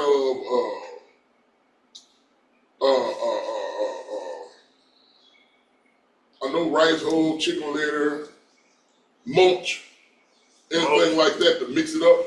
You're supposed to let it set a period of time so it can break down. Right. And come together. Me doing a combination of rice hulls and chicken litter. Just one. Yeah. Just one or the other. Yeah. The only reason I was asking that is because I had conversation with the owners of the company that they're putting one in Stuttgart. Yeah. And my understanding they're going to put one also in northeast Arkansas in the Craighead County area as well. They're going to put one in that area, and that's supposed to fit with it being a practice, but a Fed's already started accepting that as a practice. And I was under the impression when I was at the state committee meeting, I didn't know if they had accepted it as part of the carbon. I have not heard specifically that vendor. That's why I said we're waiting to hear back from the state agronomist. I don't have a yes for you on that. Okay. So a carbon amendment is something that we do, but I can't specifically say that yes, we accept it from that vendor. I'm waiting to hear from the state agronomist. Okay. We are. Yeah. I mean, like, cause so I'm gonna be real honest with you. These programs are rolling fast. We had a shutdown and we're coming in hot and heavy. Yeah. Everything may not necessarily be readily available right now. However, if you get back with me or give me your information, I can definitely get you the answers once I have them. I was only asking for information purposes. Right. Yeah, and anyone that may want to do a follow-up on that, either back to the state, with the state conservationists and those who work in that area. Yes, sir. And I didn't know what the status was as related to the rice hulls and how they're processing that out. But the individuals that's dealing with the company and putting those, it's under construction now in Stuttgart area. Yeah, I heard about that. You know about that? Okay. But and not only that, not just for large producers, but the same type of practices could be applied in dealing with the small producers as well, if they're dealing with CSP, the carbon portion of that. So I thought it'd be beneficial for everybody, and to follow up, maybe to keep check on it, because we miss it sometimes. And just one organization, but NRCS. I know NRCS is aware of it and what's supposed to be coming into the state and getting initiated in the state. And I thought it was very good because having one in eastern Arkansas, northeastern Arkansas area. But I guess y'all put Stuttgart as being southeast, right? Yeah, southeast. Southeast now, okay. Well, it's close to eastern. Closer to us on that side of it. Well, as far as NRCS goes, yes, that's in south. This is the last thing I want to say. I do appreciate NRCS because if you keep up on the programs, you all are an asset to small farmers. Yes. If you can get those programs, you can prove yourself. And it's kind of hard to well, it took me some time to learn the program, but I just kept on reapplying, and then when I got my applications approved, it was worth the effort. And so keep up the good work. Thank you all for what you do. I know Ms. Bone had to but she had to step out. Ms. Bone, whatever it was. Okay. When it comes to your hoop house program. Yes, sir. Are you still required to plan in that hoop house for 5 years once you get there? Yes, sir, you are, because that is the lifespan. So each of our practices have a lifespan on them. When you're talking about nutrient management, the lifespan for nutrient management is 1 year. When you're talking about a seasonal high tunnel or a hoop house, as Mr. Bone referred to, that has I think 5 to 10 year. Don't quote me on that. But it's a 5-year lifespan, right? So. But you can plant and transfer. I thought I was proof. You can plant and transfer, right? So when you say plant and transfer, walk me through that. Okay, so like from, as far as tomatoes. Transplant. Yeah, as far as tomatoes. With this new chemical that we have, it'll kill a tomato. Yeah. Me and him were discussing this the other day. If you get a hoop house, like for our NAP program deadlines for tomatoes, it's like end of March. Okay. You gotta have tomatoes in the ground, or maybe the middle of March. You gotta have tomatoes in the ground. Is it middle of April? Okay. But really, it's hard to get tomatoes in this area to grow out in an open field. Amen. By that time of year. And that's what I was discussing with him, the hoop houses. Right. you can get that started, because if you plant a tomato in a hoop house, we consider it for the NAT program, and that dirt hits that seed, hits the dirt, it's planted. We don't care if it's in a hoop house or where it's at, but it can't grow its lifespan in that hoop house under NAT. Okay. You have to take it out of that hoop house and actually physically plant it in your farm, out there in the open. Gotcha. Because with the NAT, I wonder, has anybody tried that? And as Dr. King was saying, if that the hoop house tomato that was transferred into the ground will still taste like that hoop house. Yes. That tomato that was yes, the difference in that right there, he was talking about, is it's ripening on the vine. It's not ripening in a truck somewhere. That's where you get a garden tomato that tastes so much better. It sits there on the vine and ripens. It's getting all that nutrients all the way up to the time you pluck it off that vine and eat it. So it's not gonna taste like my. No, ma'am, no, ma'am. Because if I'm not mistaken, Mr. Bones, when y'all first came to Monroe County and started doing what you were doing, did y'all have like a cooperation with a school? No, we never did. We ended up having a roadside market. Okay, I was thinking like where they started the seed for you. I knew that was in discussion at one time. It didn't work out. Because you can start your seed for the NAT program in a controlled environment, but you just have to transport it out and actually grow it. So, you are supposed to grow the plant in the ground. Dorinda, do not ask you what stage that plant stopped growing in there. You're supposed to grow the produce, flowers in the ground, under the seasonal high tone. And see, also, y'all will not get me with semantics today. I'll go with this, like with tomatoes, you're growing them in a cup, you can grow them in a cup in them hoop houses to get them started. You don't have to plant them on the ground. You can plant whatever you want in them hoop houses now, this thing It is is sure. supposed to be planted in a ground. It's not for you to do it on raised beds. Yeah, I'm saying they can plant their crops on the ground, but they can also use that hoop house. Planting them seeds like tomatoes in cups to get them going in that hoop house. You can use that hoop house for a variety of things as long as they're using your practice, correct? I'm asking that question. No, you are supposed to be utilizing the seasonal high tone to grow the vegetables in the ground. Yes. Now, if you have grown all your vegetables in the ground and you say, I need more space, then you may be able to put a raised bed in there, but you are supposed to grow the vegetables, the flowers in the ground. That is what it is meant for. That's something that we've never got into as far as back and forth in RCS with the hoop. I mean, we have a lot of people coming If you have home. some where you ran out of space in your seasonal high tunnel, in your hoop house, then you do what you gotta do. That we're not trying to impede your operation as long as you are growing your vegetables in the ground. Because that is what the seasonal high tunnel is placed there for. Now, Is there a certain amount, is there a, so, say, I know different sizes of hoop houses. And if I get the smallest one, is there a certain amount of vegetables that, do you tell me how much I have to plant in this? no ma'am, you plant what your operation can afford or and hold. That is on you and your management system. Yes, sir. I tried to get her in a hoop house, but she didn't like it because she didn't want to work year round. See, he telling the truth over here. Okay. The hoop house is good now because there's so much chemicals in the air. Yes, sir. And that'll save your plants because some of my plants, I just open farms. Yes, sir. Yes, sir. Last year, I had a little problem. The airplane got the big spot of it. The airplane got everything.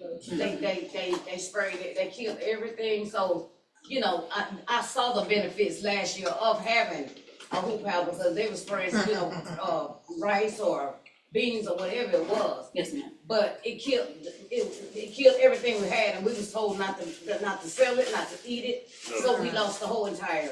Let me, Not don't pay for that though. But no, that's where the plant board comes in, that farmer, we never had an airplane flying. Right. But let me, is that not correct? But if the chemicals are heavy enough, it's still get you a whole house. Yes. Because it's just gonna be too much chemical floating in the air. let me suggest this to you. Now, I think this may be on the extension service, if you're producing so many plants, I think it's 1,500 plants or more. If you're producing 1,500 plants or more and it's in an open area, one, to protect yourself, and then two, that others know that they have a liability if it causes harm or damages to your crops, that you have to run a public notice in the paper. So you can run a public notice in the paper. If you have the address of those farmers that are around you, send them a letter, also, that that you are producing this particular type crop. So you're producing it for business purposes itself, and that certain chemicals could possibly do damage to your particular operation if they do not operate in accordance to what state plant board requirements are. So at that rate, but they're supposed to have liability insurance anyway, when they're doing that. So, and if those damages do occur, because NAP is not gonna cover that. That's not a natural disaster. Right, that's not natural. So if that does occur, then, you're able to operate from the perspective of notification, one, to them, and they should notify that their insurance company, as a result of the damages to your crop, that insurance is liable for covering their insurance, not their insurance would be liable for compensating you for those losses. And of course, you would need to get extensive service involved with that too as well. Oh, yeah. Yeah, for sure. But what it was. Okay, I think she's telling me I'm talking too much, but then it's Okay. Do y'all have the information for the contact for the state plant board for him if he needs it? Just go to our website, arkansas.agriculture.gov. Yeah, you could, I just contact the Arkansas State Department of Agriculture. They can provide you the specifics on that, in the specifics with regard to, what they can offer as far as assistance is concerned, if, in such an occurrence. You said Arkansas State Board? Arkansas Department of Agriculture. Oh, okay. Now, I think the plant board is under the, these structures, they've changed them up so many times now, but, the Arkansas Department of Agriculture and the state plant board is under the State Department of Agriculture. That's correct. Okay. So, and we're gonna have Beth to come up. After we eat, we're gonna take a break and we're gonna eat. You never want to be the speaker who help between people and the food. Thank you. Beth, but I knew you could do it. Any other questions for me before I? That's right. I'm gonna get back to you. I'm just saying that we're gonna take a quick break, but we're gonna listen to the panel. And, But let me ask you something, because Doc, will you need to come back after the? yes, we're gonna eat. Okay, good, because there are some other questions. Yes. And people, please, we are really trying to connect the dots with this meeting. When I say connect the dots, it's imperative that we connect all these resources together, both from the State Extension Service, the State Department of Agriculture, what is now and what may possibly become available on resources, because things, she said, is changing and moving so fast now. And if we are not connecting these dots from a resource perspective, and then the state coordinating back with the federal based on your needs, how they're partnering to work together where you get the maximum benefits to address your needs, then we're gonna miss out on a lot. So again, what we're hoping the outcome from this is really all that dot connection and coordination on that. I know it's break time, take a lunch, and Okay, the State Department's telling me something. Dr. Perez has to. Dr. Perez, she's gonna have to leave, so you wanted to. well, let me, yeah, we're gonna come And then we're gonna eat, and then Beth will come back later. We could go on and get our food, and we could sit. Okay. We can meet and eat. Okay, but Dorinda, did you give them your information, where to contact you? If you need to contact me, my name is Dorinda, DERINDA. My last name is Applewhite, that's fruit and color. Our phone number at my office is 870-747-3431. And that extension is 3. Again, 870-747-3431, extension 3. My email address is DERIANNDAPPLEWHITE@USDA.gov. Do I need to repeat that? Because I can. You got it. He's got it. I said no. He's gonna put it on. Okay. Okay, so we're gonna, Right. yeah, are you finished with I'm done. Miranda? I'm done. I'll take questions later. I'll still be here. So You gonna be, write your questions down and I'll be able to. and those who wanna ask extra, more Questions. questions, the panelists that will be here. So we're gonna do this, and this is what we were saying earlier, that this is a network, workshop here. And I am so proud of you all, that you brought in your nuggets and you can give them to the others. And those that didn't come, you let them know about it too, as well. So we're gonna let, Dr. Perez to speak, and then we're gonna eat. Well, thank you for the opportunity. So we were not on the agenda, so I appreciate the opportunity to be here and the invitation to speak with you. So I'm with, as I said earlier, with the University of Arkansas System Division of Ag. I'm an extension specialist, and we work on food systems and food safety. And we've got a handout that we'll pass around, which has our website. My email address is aperez, Perez, @uada.edu. So shoot me a message if you need anything. The market match event, Perez, Perez @uada.edu. The market match event that I mentioned earlier, if you, we can forward that to you if you signed up for the newsletter. I resent out to our extension agents that are here today. They have it in their inbox. So if you go to the extension office, you can get it from them. And then, but we are working on local food supply chain work for the state, and we've got several new infrastructure projects that are going on in the state that received resilient food systems infrastructure funding. Those individuals are building pack sheds, aggregation centers, and a lot of this work is in Central Arkansas. And then we have communicated with, because we started getting lots of technical assistance requests from retailers that have opened. And people were calling us saying, do you know where we can buy Arkansas food, Arkansas grown and made food? And so they've asked us, and so we have put together a list of 86 farm stores or farm stops in the state that have popped up since 2020. Now, some of them had done some capacity before, but 86 different retailers that are looking to buy local.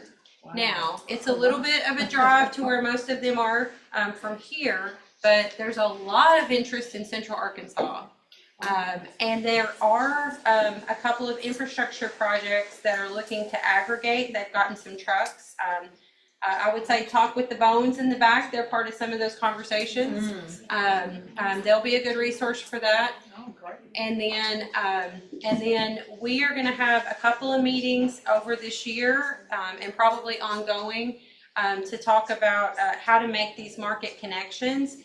Now, these local food retailers are not buying tractor trailer loads of squash and, peas and things like that. They're looking for smaller units. But there are efforts to try to plan for some type of statewide aggregation. So if you're a small operator and looking for local and regional markets, it's probably more of an opportunity for you. And then we are also providing technical assistance to those that are trying to get into farm to school. Now that's the complete opposite end. You have to be pretty big and have a large scale to be able to do that. In most cases, unless you're working directly with the school and doing something seasonal. Like I've got strawberries coming off, we're gonna do a strawberry day, something like that. But if you've got, a trailer load of something, There is a processing center in Northwest Arkansas called the Market Center of the Ozarks now. And it's a long ways from here. Yes. But they are doing processing up there to try to move those foods into schools as well. So I'm going to have Cardesia with our team pass out a handout here. And these are all of the different ways that we help farms related to food systems and food safety. So if you need help with anything that's on that card, our team can provide technical assistance in that space. So just let us know. And then I'm sorry I wasn't on the agenda, but we have a farm visit this afternoon to meet with one of our infrastructure projects. And then if you need anything mentioned on that card, please reach out to me. But we're doing supply chain coordination, food safety, which includes the produce safety rule and GAP, and then home and manufactured processing technical support. So if you're gonna make a value-added product, which the value-added producer grant is open right now too, then let us know. What is that exactly? The value-added? Uh-huh. So value-added means that you're gonna take a fresh product and turn it into something else. And so that can be canning, mostly canning process, yeah.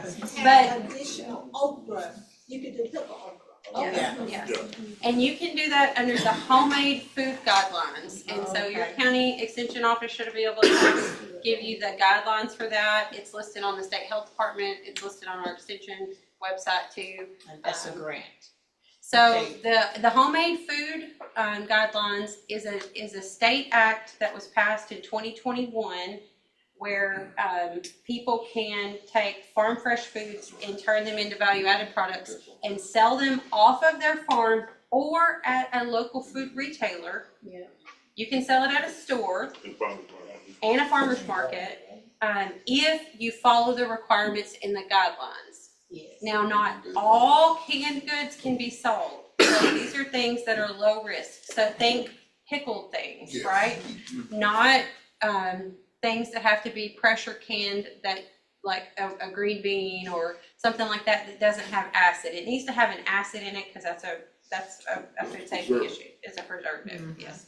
How do we find out? Oh, my first question was, are all schools in this program? You know, and if not, how do we find out those that are in our area? You know, nearby our area. That's buying. That's one needing the produce of. Yeah. I mean, I think there are going to be some statewide efforts to kind of coordinate some of that in the future as nutrition has moved under ag. So there may be things coming with that. Right now, I would say you would need to reach out directly, typically to the child nutrition director at the school to see if they're interested in buying. In this region, that's probably going to be your best bet. There is a state law that gives them a purchase priority, which means that they can spend a little bit more than the standard budget on buying a local product. I think they can have a markup of like 10% because, you know, they're mostly working on commodity prices. It's, you know, they're trying to get affordable food because the school meals is, you know, about $3. But they do have a priority where they can spend a little bit more to buy a local product. And lots of schools have participated in this program for years and know about it. If your school has have we hired the coordinator? Yes, Leslie Tail, she's, yes. So Leslie Tail is the state farm to school coordinator for the ag department and is working with schools. So you can contact the Arkansas Department of Ag and ask for the farm to school program and they'll direct you to her and she can help you get going from the state side as well. So. Okay. One question, just so these small farm stores that are looking to buy local produce and all that, do you have a list of those stores or a map or anything? We just put it together as part of this project that we have, and so we are planning to put that out. We're hoping to have it together by our March 11th program that we're going to have, and then we're going to have a secondary market match day later this year, and then we're hoping to by then to invite all the stores for the April or May program and the farmers that we're doing this outreach to, which is kind of why I got asked to be here, is because this is all happening very quickly. I mean, these farm stores are popping up like, you know, I mean, I've never seen before. And I mean, I've been working in this space for 20 years. Like y'all said, there's no vegetable markets. And I would say within the last 3 years, we have seen like the majority of these stores have popped up in the last 3 years. And so, but the question is how do you create that relationship, move that food? Now we are looking at an online technology system called a discovery network, where you could be wherever you're farming and say, I have this much product, here I am, let's make a market connection. We're not there yet, but we're investigating an online basically food hub where you could say, so then you can list your product, and then if someone wants to drive out here and pick it up, they can, or if you want to haul it to them. And then we're planning to kind of do a market match online version of this, if we can get USDA to let us initiate the pilot. So that we think they're going to let us cover that program, and that we'll be able to pay for this online network that any Arkansas farm could sell into. But we're waiting to hear back on that. Will it cut out the middleman? Well, this is a discovery network. It says I grow sweet potatoes, I grow purple peas, I grow cabbage, whatever it is, and I'm here, and this is about how much I could sell.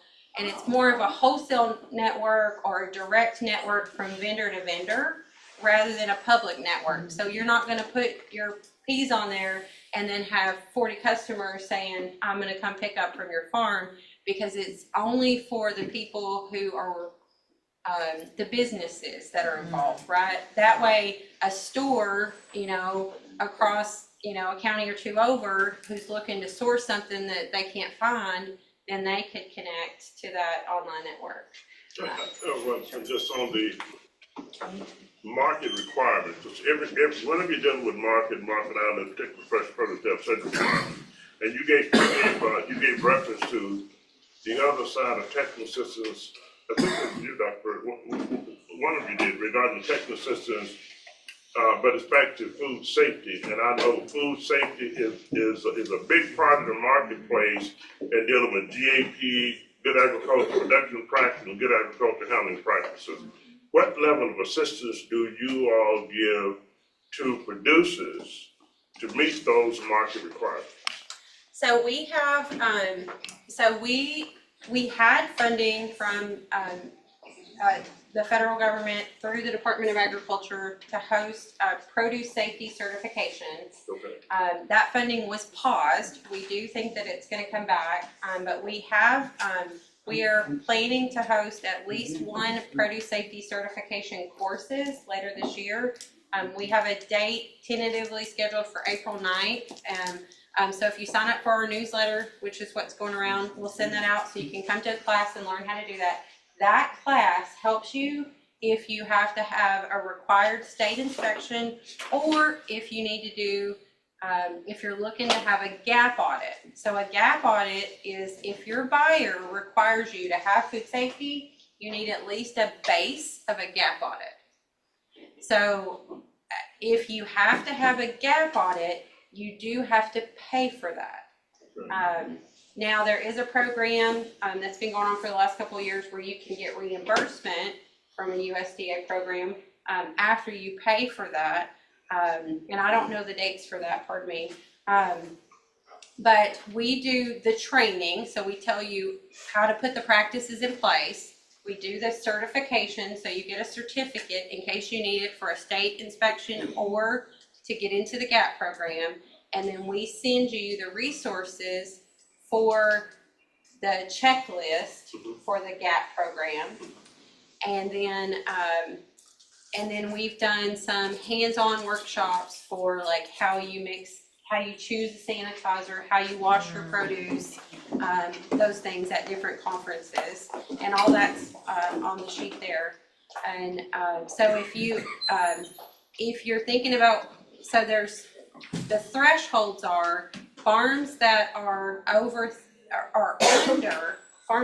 under 30,000 in annual sales and you sell mostly direct to consumer, if you're under 30,000, then you aren't required to have a state inspection with the ag department. If you sell more than that, then you have to make a determination if you are selling mostly, which is 51%, mostly wholesale over $30,000, then you may need an inspection. So if you're, and a certification. So if you're making more than $30,000 in annual sales and you sell into wholesale markets, then you may be required. If you're only selling to direct markets, like if you set up relationships to sell to these stores or restaurants, or you're not going to be required. For schools, schools are buying without farms having food safety, but they've asked us to advise people on how to do things so the kids don't end up sick, right? Because generally it's small farms that are selling into these schools, and so if farms need to know the practices, they should come to our class and learn about it or contact us for help with that. Let me just say this, in regard to what you said. We, GA for Good Agriculture Production Practice and Good Agriculture Handling Practice, and we're gonna cut it off when we have lunch after this. We did the first certification in the state of Arkansas for vegetable producers. I remember, I was there. Oh, you were, I am glad somebody knows we can get credit for what we did. I was a young one back then. Oh, yeah, you're right. That's been a long time ago. And certification, on certain crops, can be minimum for certain crops versus where you have certain other crops on the certification process. But that's very important. And what I do, I encourage producers, and we have written some for farmers, just a general basis of here's how my farm operates. These are my good agriculture handling practices and what I do as it relates to food safety for my farming operation. I maintain sanitizers available, both with my workers as well as anyone who's visiting my farm. I keep a record of everyone who visits my farm or who's on my farm in the run of a day. So you got a tracking process.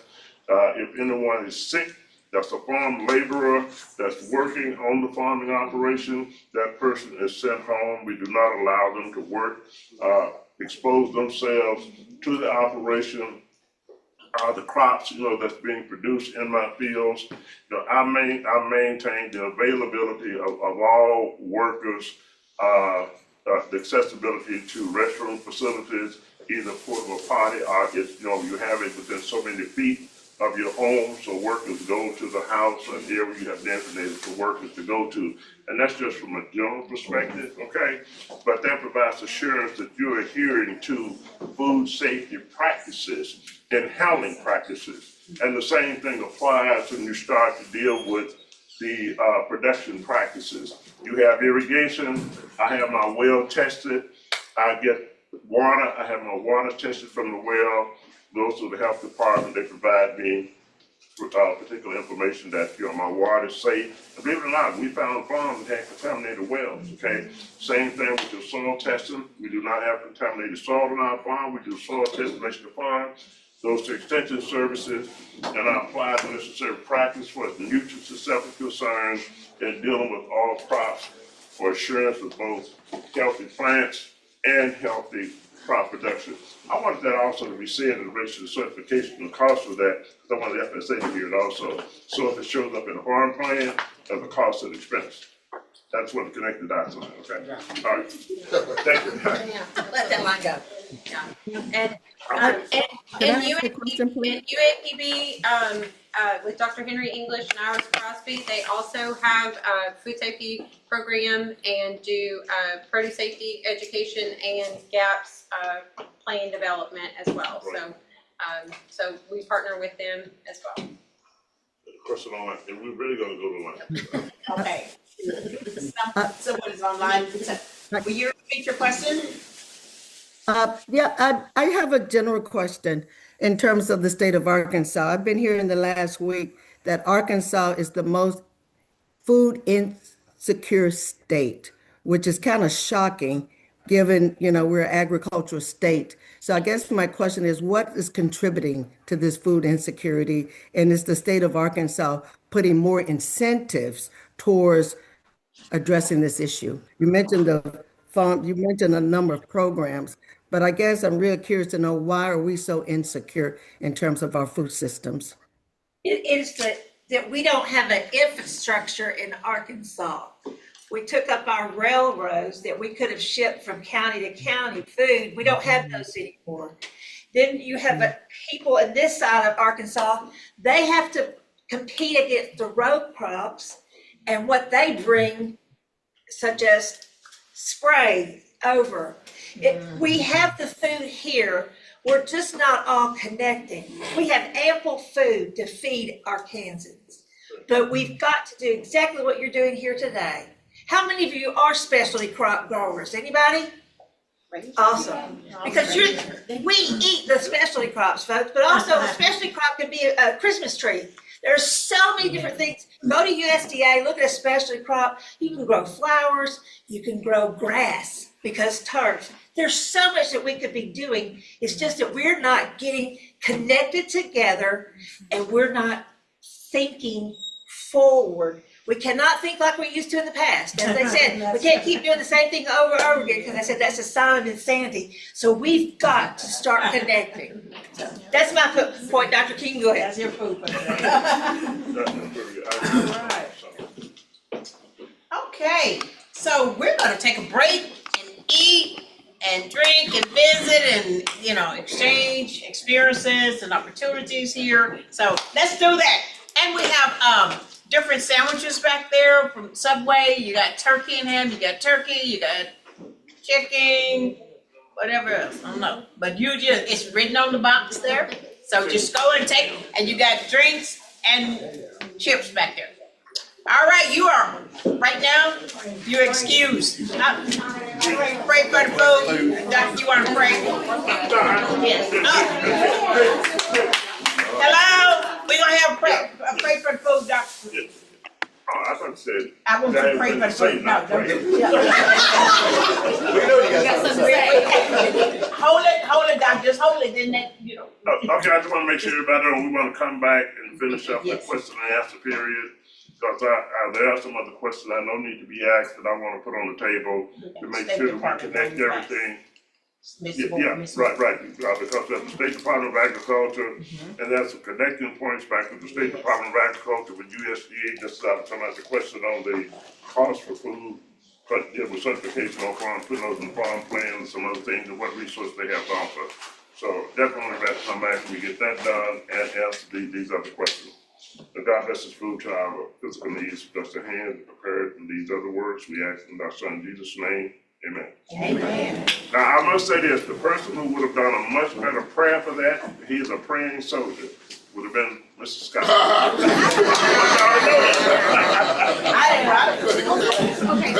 right, so you're right.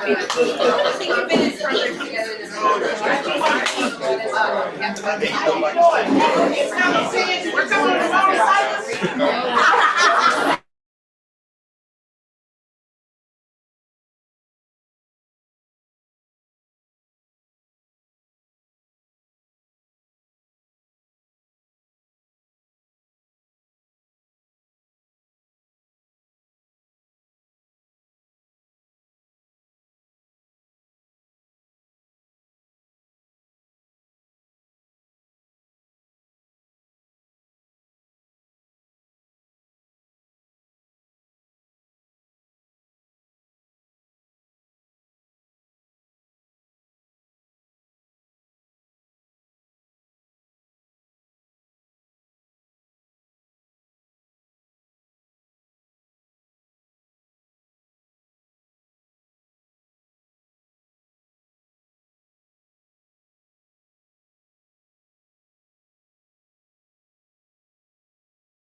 And we have Ms. Moore over here to speak, and she is ready. Yeah, I gotta put my lips on.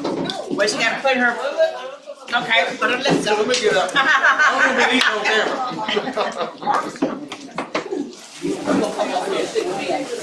Thank you, Ms. Williams, for inviting us. Oh, excuse me, we're gonna get started again. Make sure you finish and complete, your evaluation forms. It's 2 sheets, so complete those for us and leave them, and we will pick them up after you have left.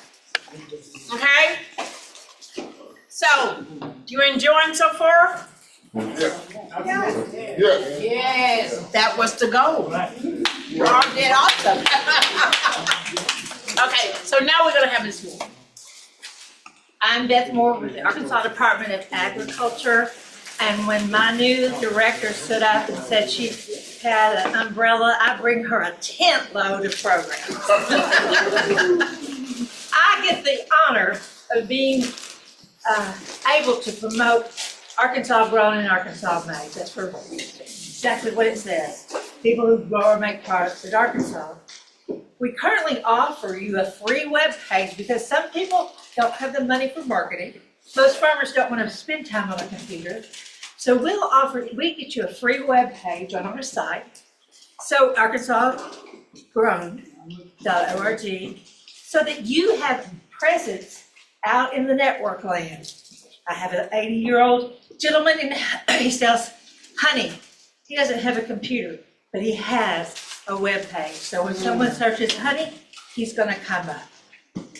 We have currently a little less than 900 members, and so we're always looking for more. And the program is free. I also get to do Homegrown by Heroes, and that is for our veteran farmers. The Veteran and Farm Credit sponsors this program, where if you're a farmer's veteran and you're a member of Arkansas Grown, then I get to order you a special sign that designates your farm as a farmer's veteran. And that is something that we should, thank you for your service, those are here. So that's something you might want to get with me about as well. We also get to do, are you ready?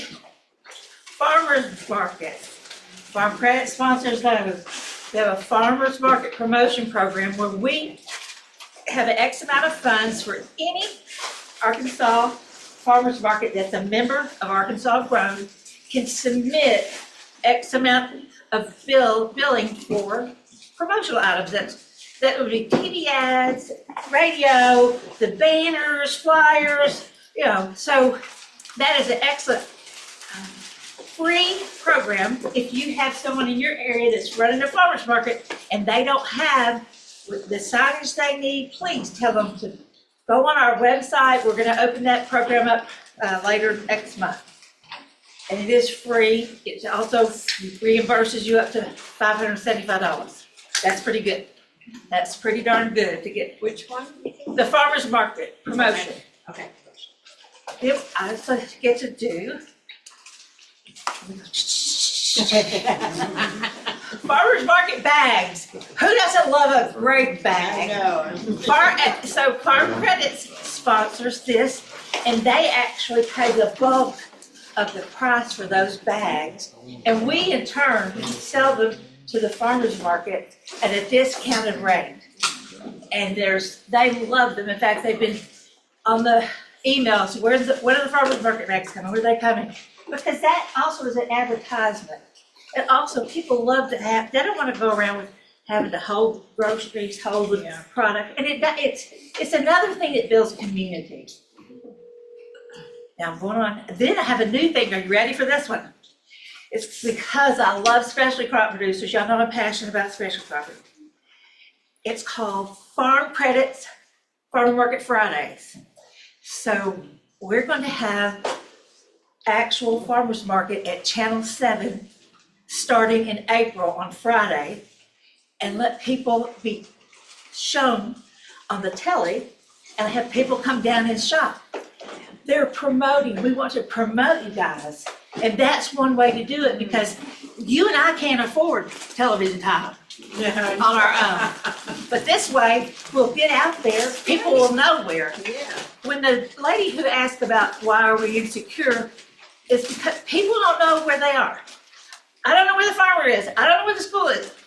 But we're trying to stop that going forward. Yes. And with the nutrition experience that those two and their team and myself, we are going to make that happen.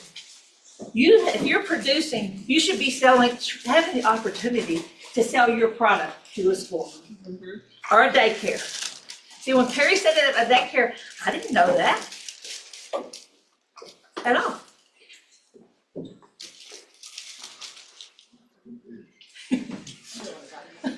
Okay, yeah. Oh, I was just asking him if he could talk about that and kind of expand. Yeah, well, I tried to get him up here. Come on, Carrie. Yeah. Come on up. I'm gonna run through my other program really quick, and this is my favorite program of all. It is the heart.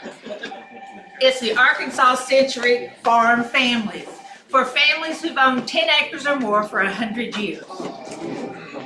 What you get is you get recognition, you get a nice sign, you get a certificate, you get to come to the Capitol, have an event, you get to be with the governor and the Secretary of Agriculture. But what you also are doing, you're sharing your Arkansas history. Our farmers made the history we are. They make us who we are today. When I get those applications in, man, it's a story, the story and the perseverance that our farmers had to go through. In fact, our minority farmers, you just didn't have to fight the elements, you had to fight the predators. And for you to hold on to your land, that is fabulous. It's actually kind of beyond comprehension. I'm not sure that the young folks today understand what our ancestors went through. Yes. They need to understand that God is not making any more land. That's right. And to hold on to it. Well, Beth Moore, Arkansas Department of Ag. I'm gonna let Perry take it on. See, I'm really fast. Fine.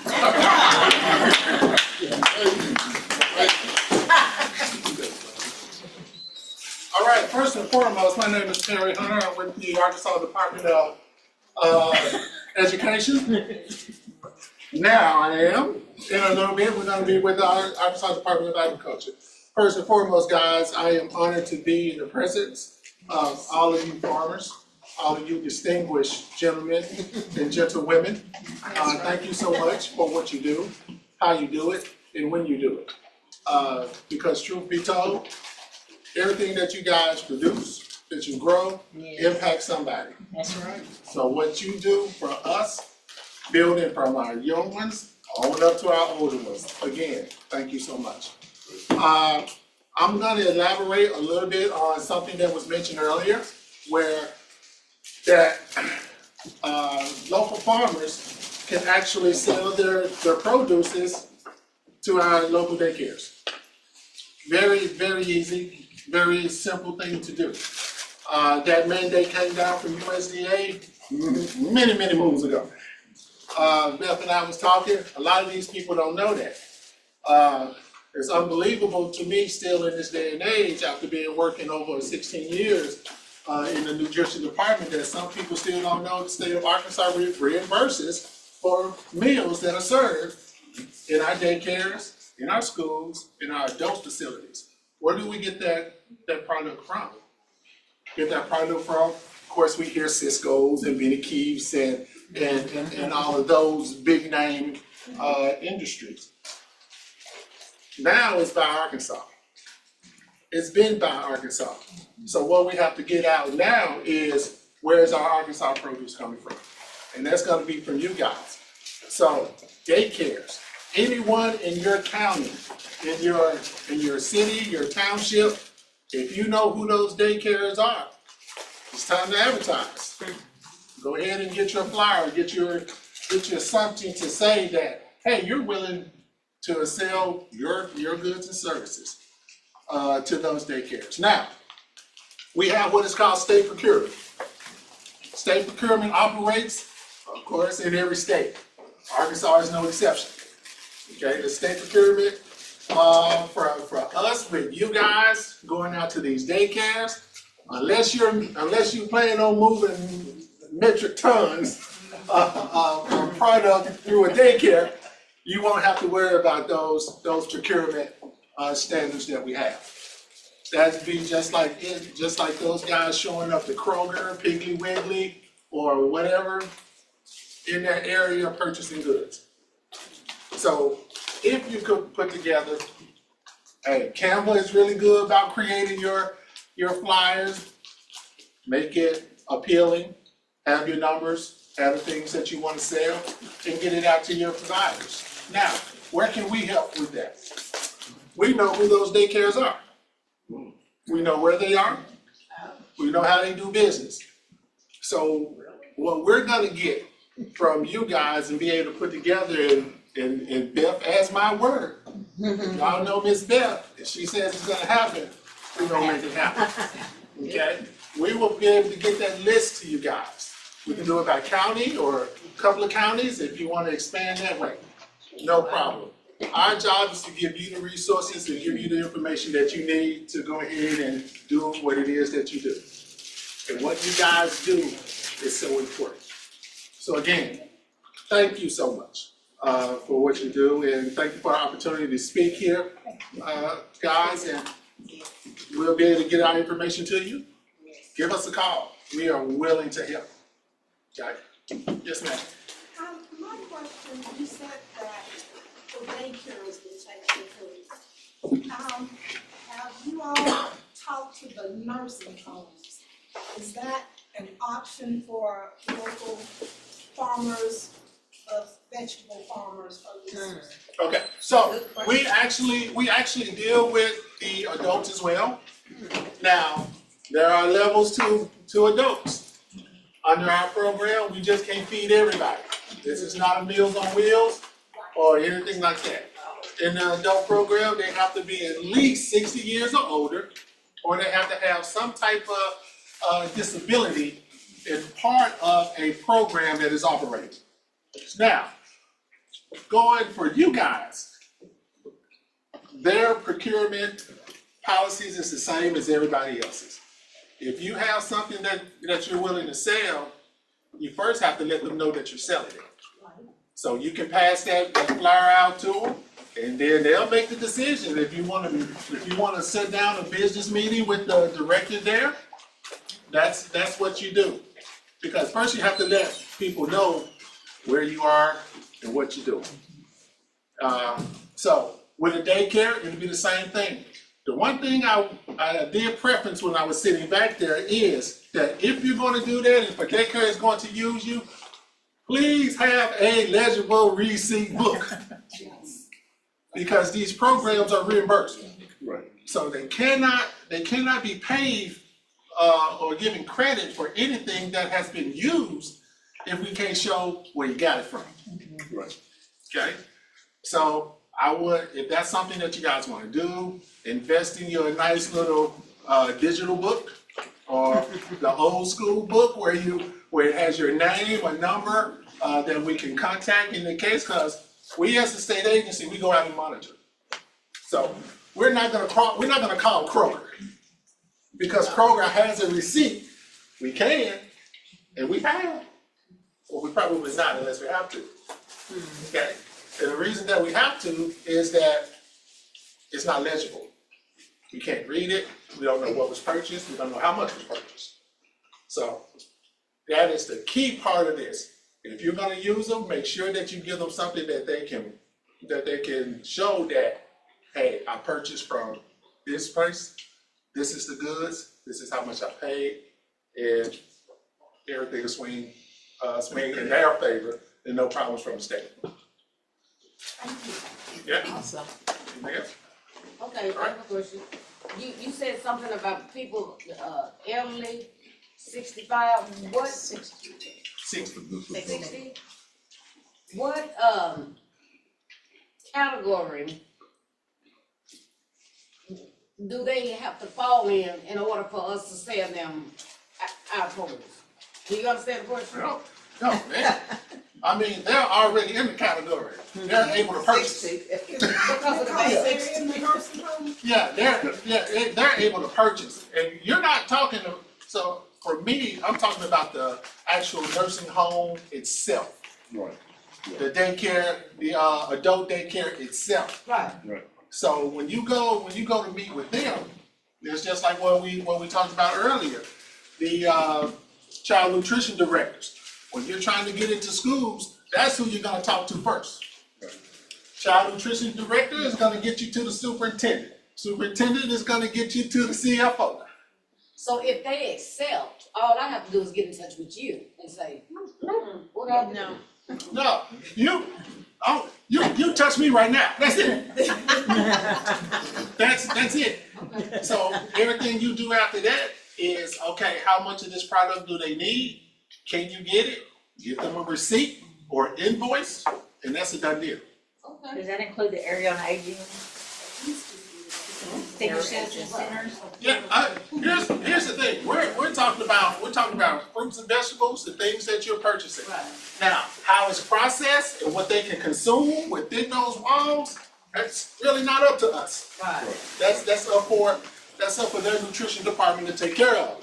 You're saying that, hey, I want to provide you these tomatoes, squash, and watermelons through this time.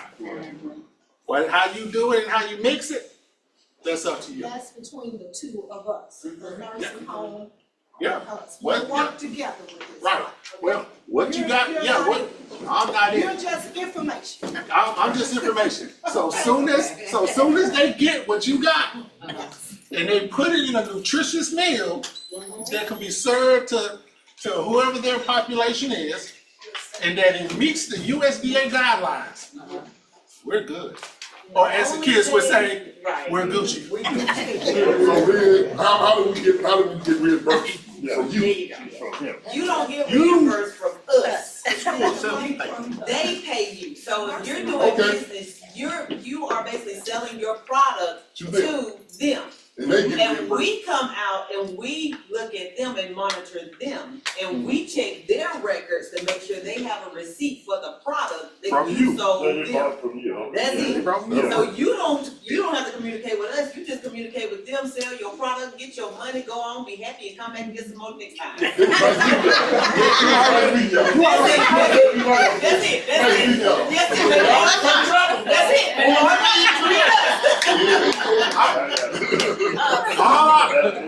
All I want to do, I don't want to build this up to be something really, really good and it looks great on the top. And then it don't taste good in the middle. Yeah. Okay?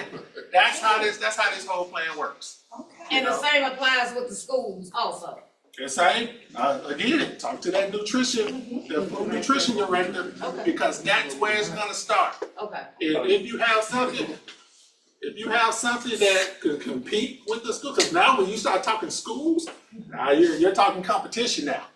Right. Because those schools are already with their food service management companies, and those companies already got their connects and who they like to use.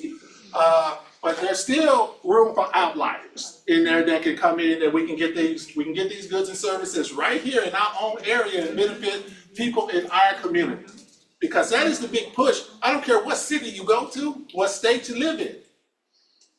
If it's done here in Arkansas, it should be here in Arkansas first. Right. If it's done in America, it should be done in America second. Right? Because we're right here in Arkansas. Right. It is what it is. Yes, ma'am. Okay, my next question is, you have given us this information. Have this information been presented to all of these other organizations? The daycares? The daycares, the schools. The daycares, the schools, has the state or someone notified them that it's a possibility that we could be coming to them to talk to their nutritionist, to talk to their financial officer? They wouldn't, when we walk in the door and start trying to talk to them, they wouldn't just kick us out and say, we don't want to talk to no solicitor. What I can tell you this.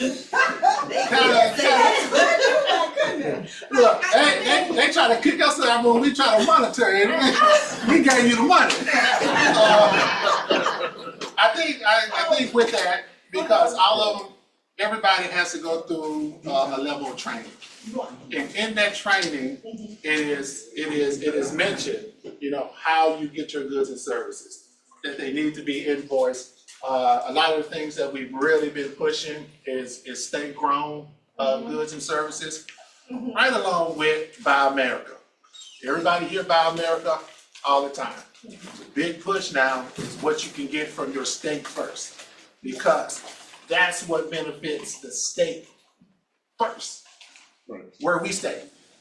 I mean, we could support California, Florida, and all that, you know, almost like globally, but when it comes to Arkansas, it's up to Arkansans to start at home purchasing those things that we need. At one time, and I was talking to Beth about it earlier, there was a printout that says, these people will buy, these people will sell. I had a list of it at one time. When will we get something to let us know who will buy a product? I mean, it was down at one time. Yeah, I mean. But that, let me say this in defense of that. It was there because they had allocated funds and they had gave these schools, certain schools, food banks and all of them, they had gave them the funds. But the restriction on these particular funds was that you would have to purchase from small local farmers. Okay, the backing of that started from when they gave the large farmers back during the pandemic, they gave them all of that funding. Well, they left out the small farmers alternate, excuse me, I had a stroke, so sometimes my words get tired. But they had given them all of the funding, and they left the small people like us out. So then they came back and they gave some funding for that. Of course, they gave it to the people that were gonna purchase it, which the food bank was one of the big accounts. There were schools. So once they gave that money to them, some of the people didn't even realize what they had gotten the money for and what they could do with it. So one of the clients that we worked with was the food bank. So when I went to the food bank, that's the list he's talking about. They also gave us a list of the people that would be able to purchase our food. So, and they gave them a list, but we had to register for that list. And the local farmers registered. So when I got the list, I went to the food bank and I started telling him who I was and what I wanted to do. So he said, okay, we've got some funding, but we wasn't sure how to utilize this funding.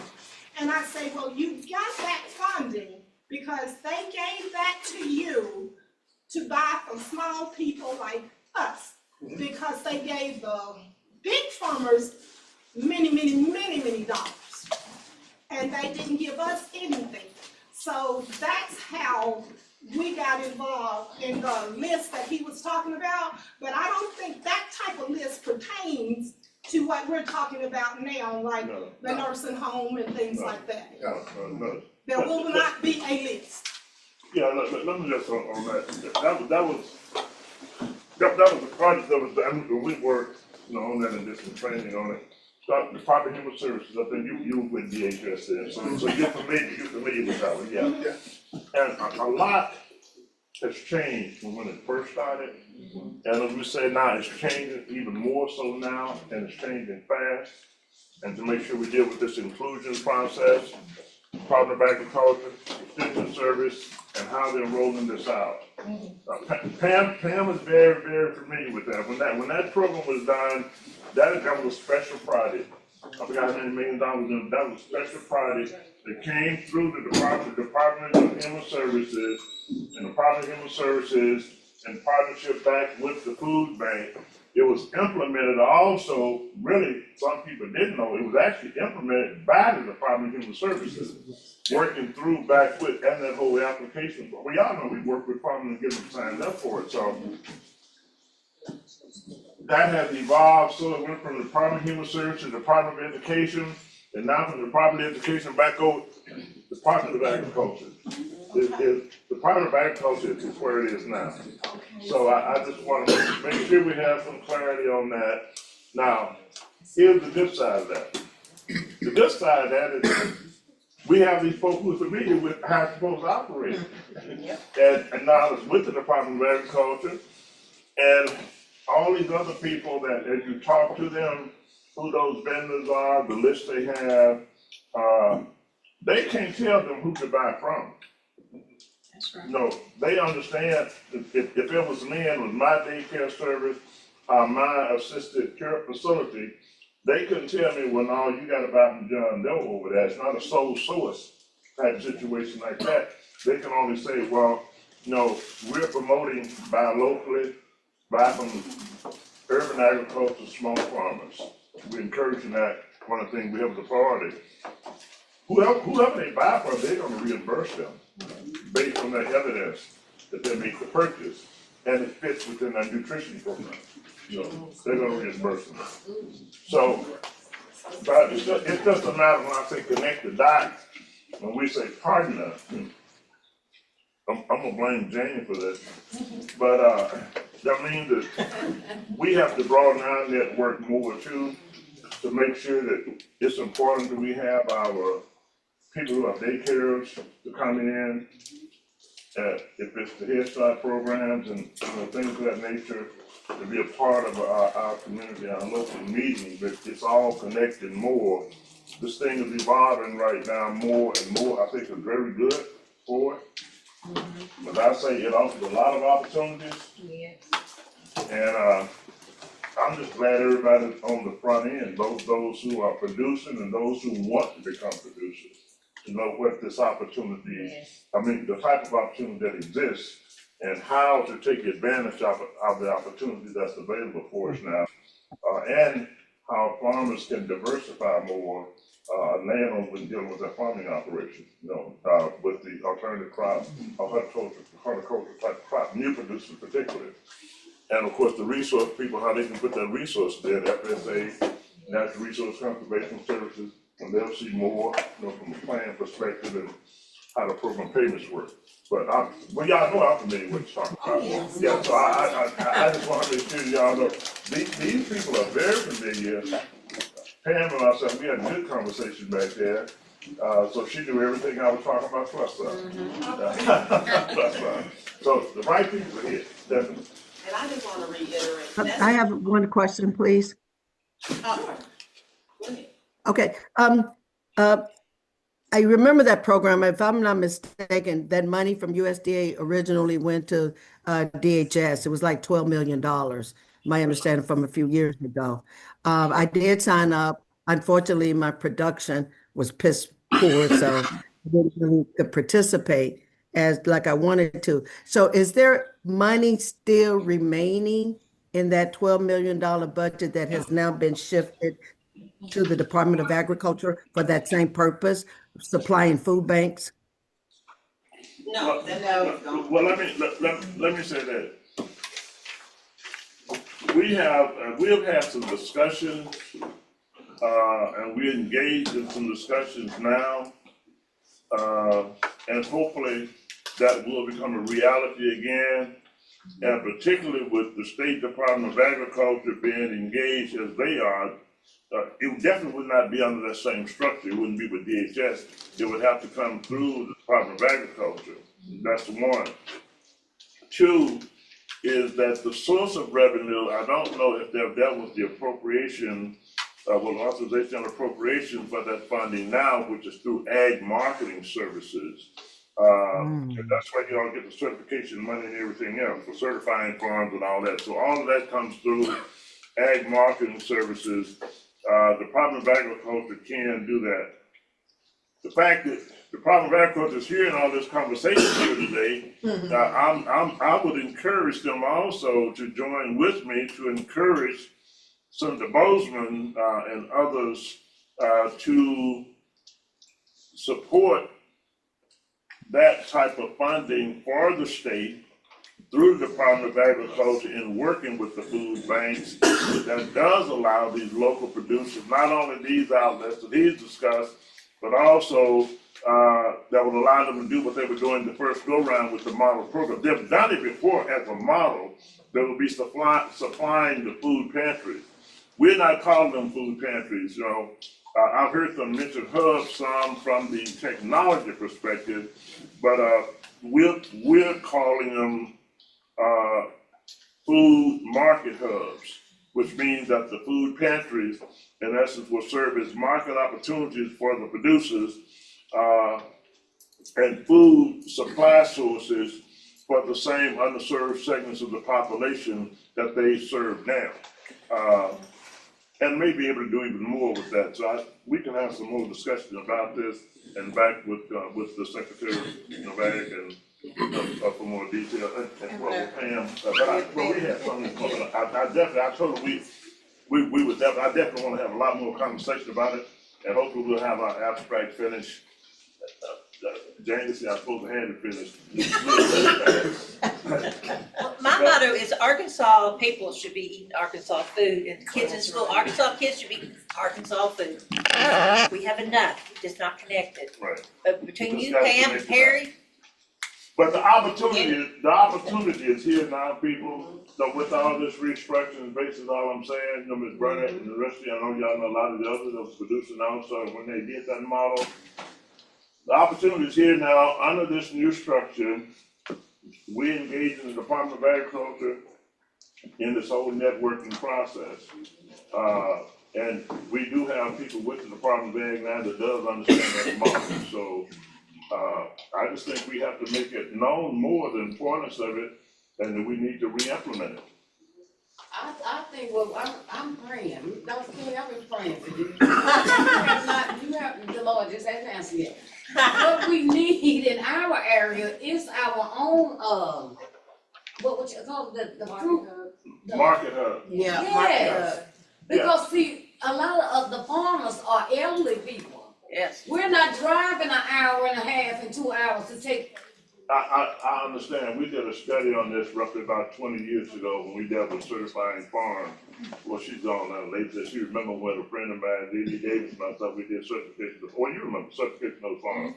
Yeah. Well, anyway, I guess what I'm saying is this. This model was based on there would have to be, hubs have to be within a certain radius of where the farms are located to have a strong feasibility of it, which we understood that. We understand that now. The food pantries are within that radius. You know, you have a nice food pantry in Forest City, Lake Range, and some other areas. Maybe about upgrading some of them, which should be dealt with, you know, through U.S. other resources. I'm not gonna give away everything I'm talking about, otherwise won't nobody need me. Lord have mercy, your prayer. I'm talking about like a farmer's market. No, I understand. That's why, you know, yeah, from the Department of Agriculture, that's the route we need to deal with from that. And when you say like a farmer's market, that's why I say not calling them pantries, but we will call them food market hubs. So when you're saying farmer's market, that's why we attach the market point to it and then the food to it. So food market hub is a food supply source for underserved population as it so does now. And it could be that food market hub also, because you're dealing with collective, then a collection of people coming into one particular location could serve as a distribution outlet, even still to some of those, to the schools that they talk about in other areas. It makes it easier to work through and to work with, both for extension service, the technical assistance part, the education, training, and everything else coming through what already existed, just broadening how we use it from a distribution perspective and how we broaden the definition of what's there right now. We have to capitalize on dealing with what we have to build our capacity and take advantage of, to keep up with all the stuff that's rolling out right now. Well, my next question is, are you praying with me? I pray every day. We gotta be on one accord. I'm gonna tell you, Ms. Brown, here's what I do. first of all, I pray, right? Definitely I'm gonna pray. But I don't like to worry him, so I just say thank you all through the day. Just say thank you after a while. I don't like to go back and keep worrying him. But I worry him to death. Yeah, well, I say you already know what I want, you know what I need, and just thank you for this day. But being serious, Think about, you know where he's from. That's Yes, what I know. Lord. I know what I understand too. and I know where he's taking us to too. I see he said get the vision, then he said write it down. Say, I already got the vision. Okay. I done prayed about it and I done wrote it down. But see, Now, everybody. I have a question again. If someone was to get into wanting to do a farmer's market or what have you, are there funds available to help that person too? Or those Where do you live? right here? In Bree. Let me go back to the office, let me find some producers that surround your area, and let's get you a farmer's market here. There's USDA has funds for farmers Don't market. make me get up and shout, woman. Program side, there is no funds. Cause that's what I do, I connect you, that's what I want you to do. Is anyone in here able to sell to a daycare right now or a school? Anybody can sell to a school right now? Do you, anybody produce anything that say, okay? Can you, They're back there, yes, you're over here too, back there. I'm gonna get your information from Miss Williams if you don't mind, because I'm gonna see if y'all can go to Hot Springs. Wow. To the nutrition director's event next week or the week after next, because we didn't have a lot of people say they could go. So let me get your names and information and let me send that to you. It's in Hot Springs. It's just one day and you're gonna be there with all the food nutrition director. Great. Wow. So if you're able to produce, it's cool. That's amazing. Let me say one thing that just in regards to the question that was asked. Again, and this particular agency is not present, but if you're dealing with establishing a farmer's market and you're looking for resources to get that done in your local area, I want to recommend two things. One, get with your extension agent. So the extension people, and they know the producers, farmers, and everything else. So let's get the numbers together and the Department of Agriculture. First step. So you have something to deal with this whole discussion about and a proposal. The second step is get with your local official, the mayor. Municipalities can make application both, I think, for the planning grant as well as for the implementation grant. And that's with the USDA Department of Agriculture Rural Development. That comes through rural development from the agency perspective. So a lot of resources are then connecting the dots, but you know, we have just come to the conclusion in order to really be on board with these opportunities right now, we really need to be working with all of our local resources, our state local resources, extension service, farm service agency, natural resource conservation agency. You have to put all the resources together and how the producers can capitalize on that and how that builds back into this broader distribution network back to the local consumer, to those business enterprises, you know. So can that be done? Answering your question, yes. The process for doing and knowing how to do it, I would say yes if you connect the dots. Extension Service, State Department of Agriculture, what the proposal and plan would be, USDA Rural Development, where the application would have to be in your local municipal government. But that's how that works.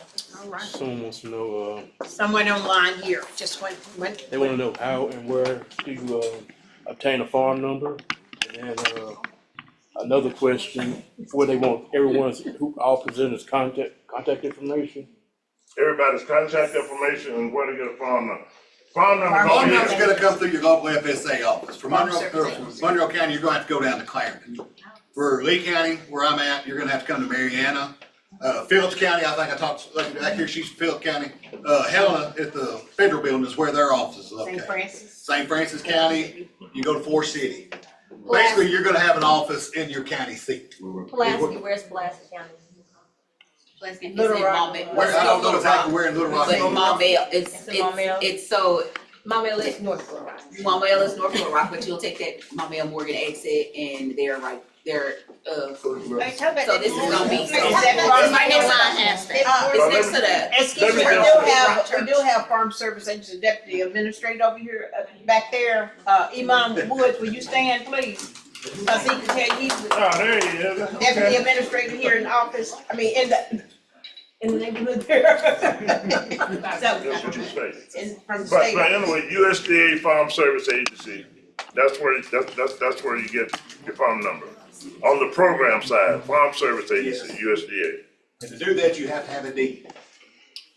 You have to have a deed, show that you have control of the land. Yes. Now, it has to be either deed of ownership, Yes. or you have to have a contract stating that you have the control of that land. And I would recommend any contract showing that you have control of that land, period of time should be a minimum of 5 years. And if you bring that, if you're wanting a farm number, even with a lease, it's gonna have to have a legal description. So that we can physically locate where that ground is and give it a farm number. That's right. So that's where your deed's gonna come in, whether or not it's your ground. Yes. We would still, I mean, the deed's gonna have the description on it, that's what we need to establish. Nate Lakers. Okay, anything else online? Just if everyone can, I don't know if they want me to write it down. Yes, I have a question online. Okay. Thank you guys for being here for us. Can I ask the question now? Yes, ma'am, you can. That was our team asking those questions about the number being a small farmer perspective group. But we're in Mississippi, so how does that work? Do we have to go to Helena or are we not qualified? Which county? Yeah, let me say, if you're in Mississippi, same requirements. If you're looking for a farm number, you have to go to the Farm Service Agency to get the farm number on the farm program side. County. But you- Oklahoma. County, in that particular county. In that particular, but we got the FSA deputy director here. He can explain that. Okay, Mr. Wood, Mr. Wood, would you like to come up, please? A matter of fact, we have the former state director from Mississippi here. Let's just put him on. We just lucked out here. I really wasn't planning to say anything, but one of the things, if you want to locate your local farm service agency, log on to farmers.gov. And when you go to farmers.gov, you can locate NRCS or Farm Service Agency, the local office that serves your area. I would highly recommend that everyone log in to farmers.gov because all the program updates are on farmers.gov. Anything that Kevin discussed or Blake discussed, that information is on farmers.gov. If there are any specific questions that anybody have, I'm going to yield the floor to Kevin and Blake. I like for the local. Hey, Paul, yeah, and Paul, because I'm just passing through. I mean, it's right. Go back to farmers.gov, the fact sheets that we've presented to y'all today, that is where those come from. You can go look at any farm program there is and print out a fact sheet on it and look at it. There's details about everything you want to do on that website. Farmers.gov. And you can go to arkansasgrown.org, top of the bar, scroll over to resources, click it, and you're gonna see beginning farmers, every program USDA has. The resources there, how to be a beginning farmer, where can you get your farmer's veteran number? Let's go to arkansasgrown.org. After you look at those resources, I need you to start shopping from those people at those farms. All right. Okay. I did put in the chat the contact for the two Department of Ag presenters. Those are the names that I asked for in the chat. Harry, what name? Those two guys. Yeah. In the umbrella. Oh, yeah, the umbrella. Yeah. Perry Hunter. Perry Hunter. Perry, Hunter. And my phone number is 501-320-8967. Email is gonna be my name, perry.hunter@ade.arkansas.gov. Okay. And the lady next to you? My name is Beth Moore. It's Beth, ETH.Moore@arkansas.gov. 501-539-4027. But also we need to give you Miss Pam's number because she is our director and you need to go to the top. She's the one. All right, Ms. Burton. Wonderful, all righty then. Pamela Burton, same thing, Pamela.Burton @ade.arkansas.gov. And my phone number is 501-320-8978, and that's my direct number. Thank you. And I just want to reiterate, guys, you know, at the end of the day, you're your biggest cheerleader. So you're your biggest cheerleader, you're your biggest resource. Market your products. Get out and talk about what you do. Talk about your products. Amen. Hit the ground running, That's right. because nobody's gonna cheer you on like you're gonna cheer your own on. This is about your pocket, so go and advertise your product. That's right. Seek out these resources. There has been a ton of information presented here today. Yes. Now it's up to you. What are you gonna do with it? And you can start by making sure you got a website. Because Beth is also working on right now, taking all of that information from all of those different sites and creating me a spreadsheet so that we can figure out what is our next move with this and start getting it out to our daycares as well. So we can share it with people in the state. Right now, we have over about 2,300 sites, feeding sites in the state of Arkansas. Wow. So if we have 2,300, and I don't even think that's not including our food banks and senior centers and all of that, so it's more, not even the schools. Yeah, those are just ones that have applied to our program. Exactly. So we have probably, if not, double, maybe triple that has not. Yes. So the work still needs to be done. Yes. Absolutely. So while you're doing your work, we're doing ours too. We're trying to spread the word, but it takes all of us. And if you run into a daycare while you're trying to sell your product, let them know, hey, reach out to the state so that you can get reimbursed for these products so that you can buy your product. I can buy your product. I'm just saying. Or you can buy my product. If they're not, encourage them so they can get reimbursed. That's right. That's right. So it's about all of us winning. Yes. So thank y'all for your time. Thank y'all for Thank allowing us to be you. present. And call us, whatever you need. That's what we're here for. And Beth is gonna hold to her promises that she made. May I ask the general question? You got a reimbursement program going with the daycares and the schools. If you go out and set up a farmer's market, will you be able to make a decent amount of money at a farmer's market compared to Yeah. when you go to a farmer's market, it's gonna be. I have no idea what an individual producer could make at a particular farmer's market. Now, you can go to the USDA and check on farmers markets and probably get an average. But that depends, once again, on where you are, what are you selling, and if they're charging you $100 for your booth. I mean, there's all those kinds of things that you have to look at. I do know this, that when the strawberries come, they're gone. Watermelon, they're gone. Yeah. So, it just depends on what you're selling, the product. You know your area. You know what people like to eat. But you did just say something. You just stated that Georgia has it. They're doing it. So that may be something Beth needs to reach out and contact them to see, hey, how are you doing this? How do you benefit I'm from gonna get this? you for that. So she can And they've also got a reimbursement program. Oh. You know all this. Reading?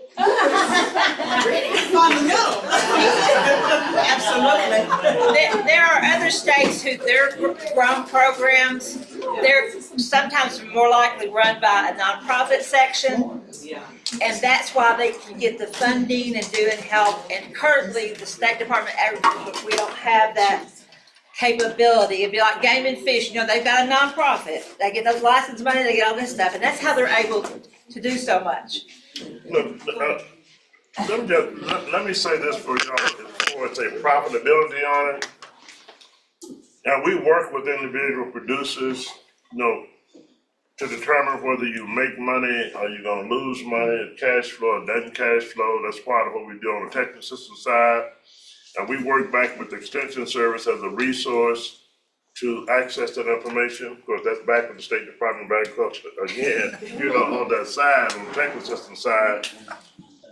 They have average pricing on basically everything you're gonna produce. They have the average yields on most of the crops. So based on the average pricing, the average yields on a per acre basis, and you do your projected revenue, they also have the charts and scales on operating costs, what your actual cost is. But we put that together in the framework of a farm business plan. And that's what FSA was talking about this morning. They said, well, if it cash flows. When they say if it cash flows, in other words, you got to show, if it's on a farmer's market or whatever, if you're selling to a daycare or whatever, this is what you're going to be selling it for. You've established what your price is. This is what your projected yield is off of that particular operation, that particular crop enterprise. So based on that yield and based on your price, what you're going to market it for, your customer that you're going to sell it to, you got to let them know what your pricing is also. Here's what I'm producing, here's what I have, and here's what I sell it for per bushel or per pound. So you establish all that yourself. That's on you. That's on you. And it'll give you the answer to what you want to know, whether you're going to make money. You know what your operating cost is. You know the cost of fuel. You know what your labor cost is going to be. You know what your transportation cost is that relates to producing that particular crop. You put all those factors together. And Mr. and Ms. Bone, they know just like I do, and when they operate the first model program, when we put together the application process, we talked about how the farm operated and what they would sell that product for back into the food bank. Okay? And the same thing applies many of whom were children to other customers that you're going to be selling to. But we can work with you as far as financial feasibility, farm business plan portions of it, as well as other resources that can go with that, from NRCS perspective as well. But you're the beginning point as the determining factor of whether you'll make money based on your distribution outlet. And you, not like it is with soybeans and a lot of the other crops, unless you're going to a processor, particularly. But in dealing with your customer base outlet, the market is set. What you get soybean, you get the rice and things like that. And someone mentioned this morning, even when you're dealing with Buy Arkansas First and local supply, they will accept even if the supplier may be 10% above what may be the average price. Who said that? Somebody said that.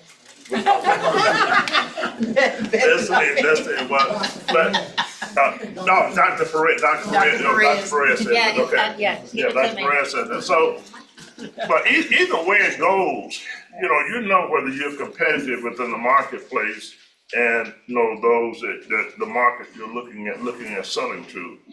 But you know what you're going to sell it for, understand what your operating cost is, what it's costing to produce that crop on a per acre basis, per unit basis, and project your revenue out from there, get a good cash flow plan, go to FSA and get your operating money. And let's start breaking ground. If I can just share one with the gentleman who asked a question about, can you make money at the farmer's market? I have several friends who farm in Shelby County right across the bridge in Memphis. She actually sells in 3 different markets, extremely high end. So she can sell okra $5 a pound. She come over to West Memphis, we ain't paying more than $2 a pound. So she has to restructure her prices based on what the demand and people willing to pay. So it can shift from market to market, depending on the neighborhood in which you're selling those commodities. One question I wanted to ask is, she also sell at senior citizen complexes, and she can take their, I don't think you call them food stamps anymore, the EBT. Does Arkansas offer that as well? Okay.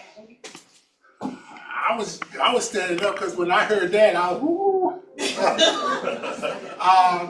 Not the program themselves.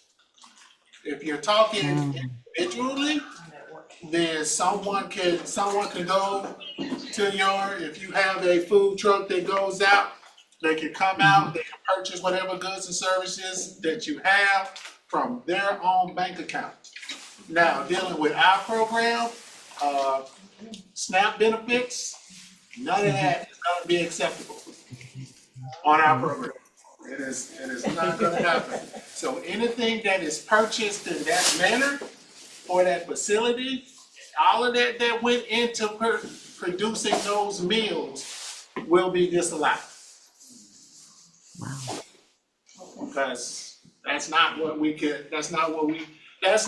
EBT is intended to be used for on this federal kind of business level.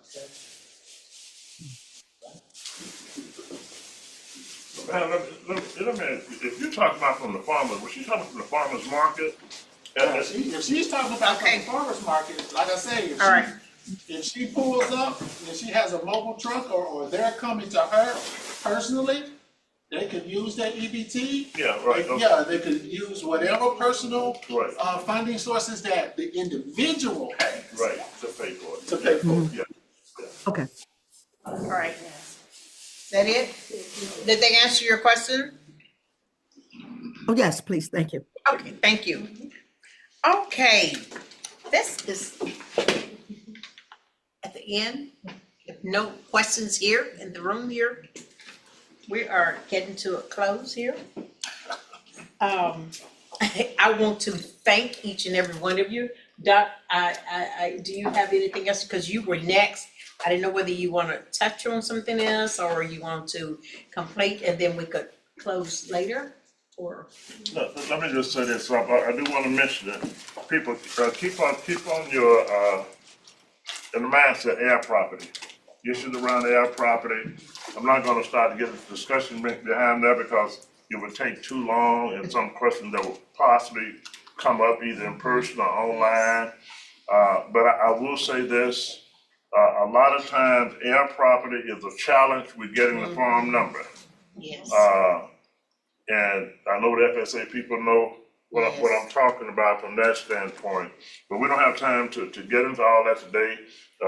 Ms. Williams, she was basically telling me don't say nothing else. she was saying it nice when she said we're out of time. We're supposed to be closed at 1 o'clock. So I know we've gone over and beyond the time period we designated. There've been a lot of good questions, and there's been a lot of information, provided. And thanking all of you, both in person, all those that's online, those in Mississippi, those in Shelby County. Yes. I want to thank each and every one of them online because that was awesome. They had a lot of questions today. Y'all had some very good questions. Yes. And I apologize for I'll blame Ms. Williams for not announcing that up front. That normally when we do these, we're not just doing it in person.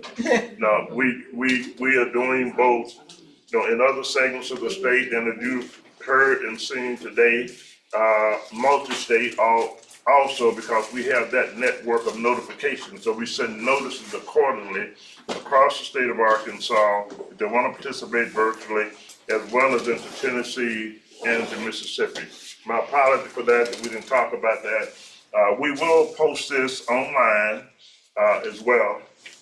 So some people, if they want to go back and say, I don't remember exactly what they said, talked about in relationship to that. And our website is, Michael, if I'm right, it's ARLCDC.org.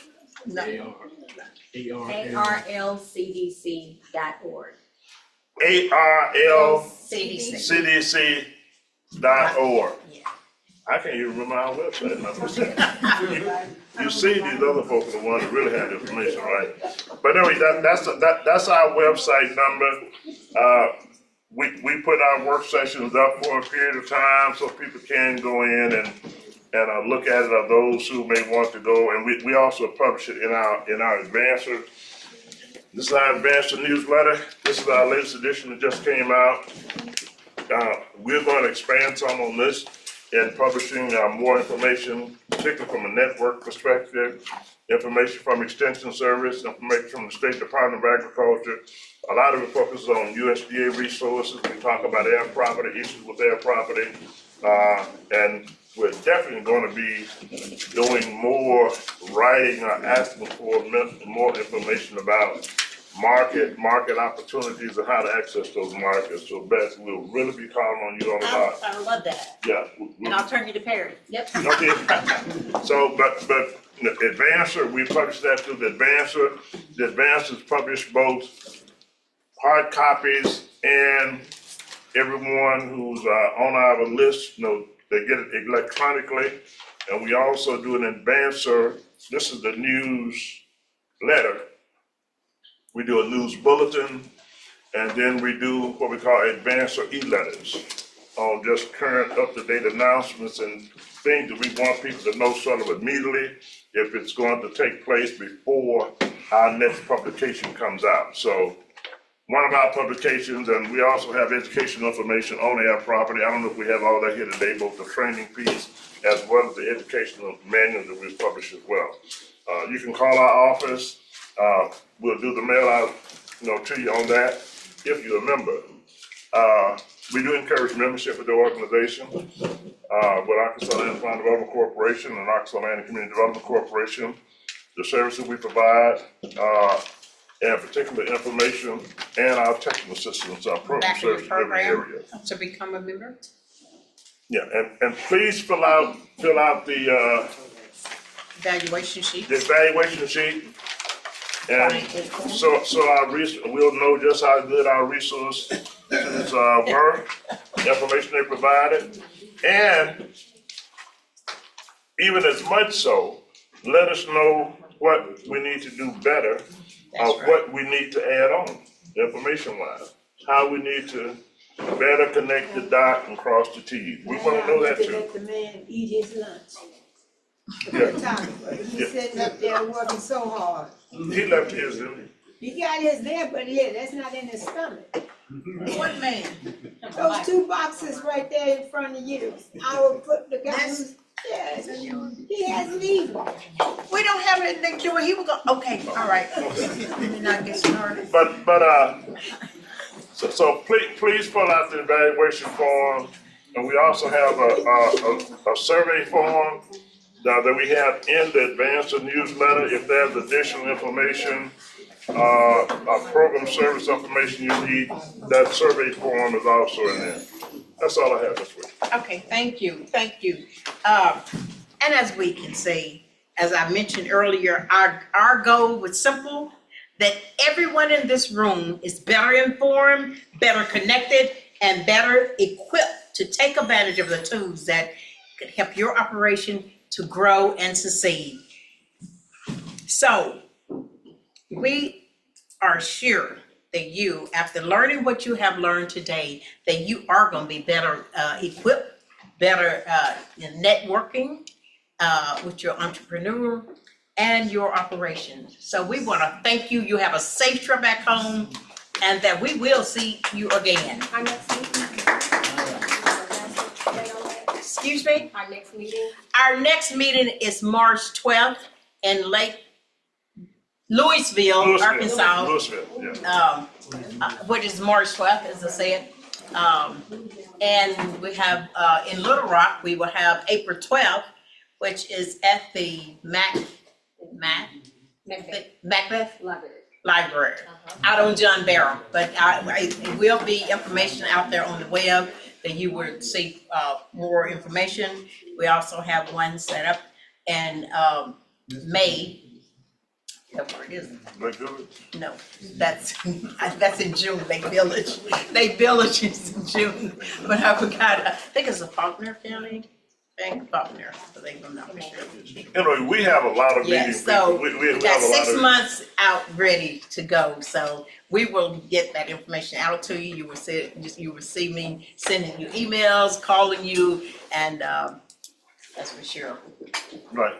Chimney Markley, make sure we have your email address. Yes. Because we do the electronic mail, the electronic notices, so every meeting is coming up. We always send our notices out electronically all over. So if you're not able to be there in person, you want to participate, you can participate online. Thank you very much, ladies and gentlemen. Each and every one. All right, everybody.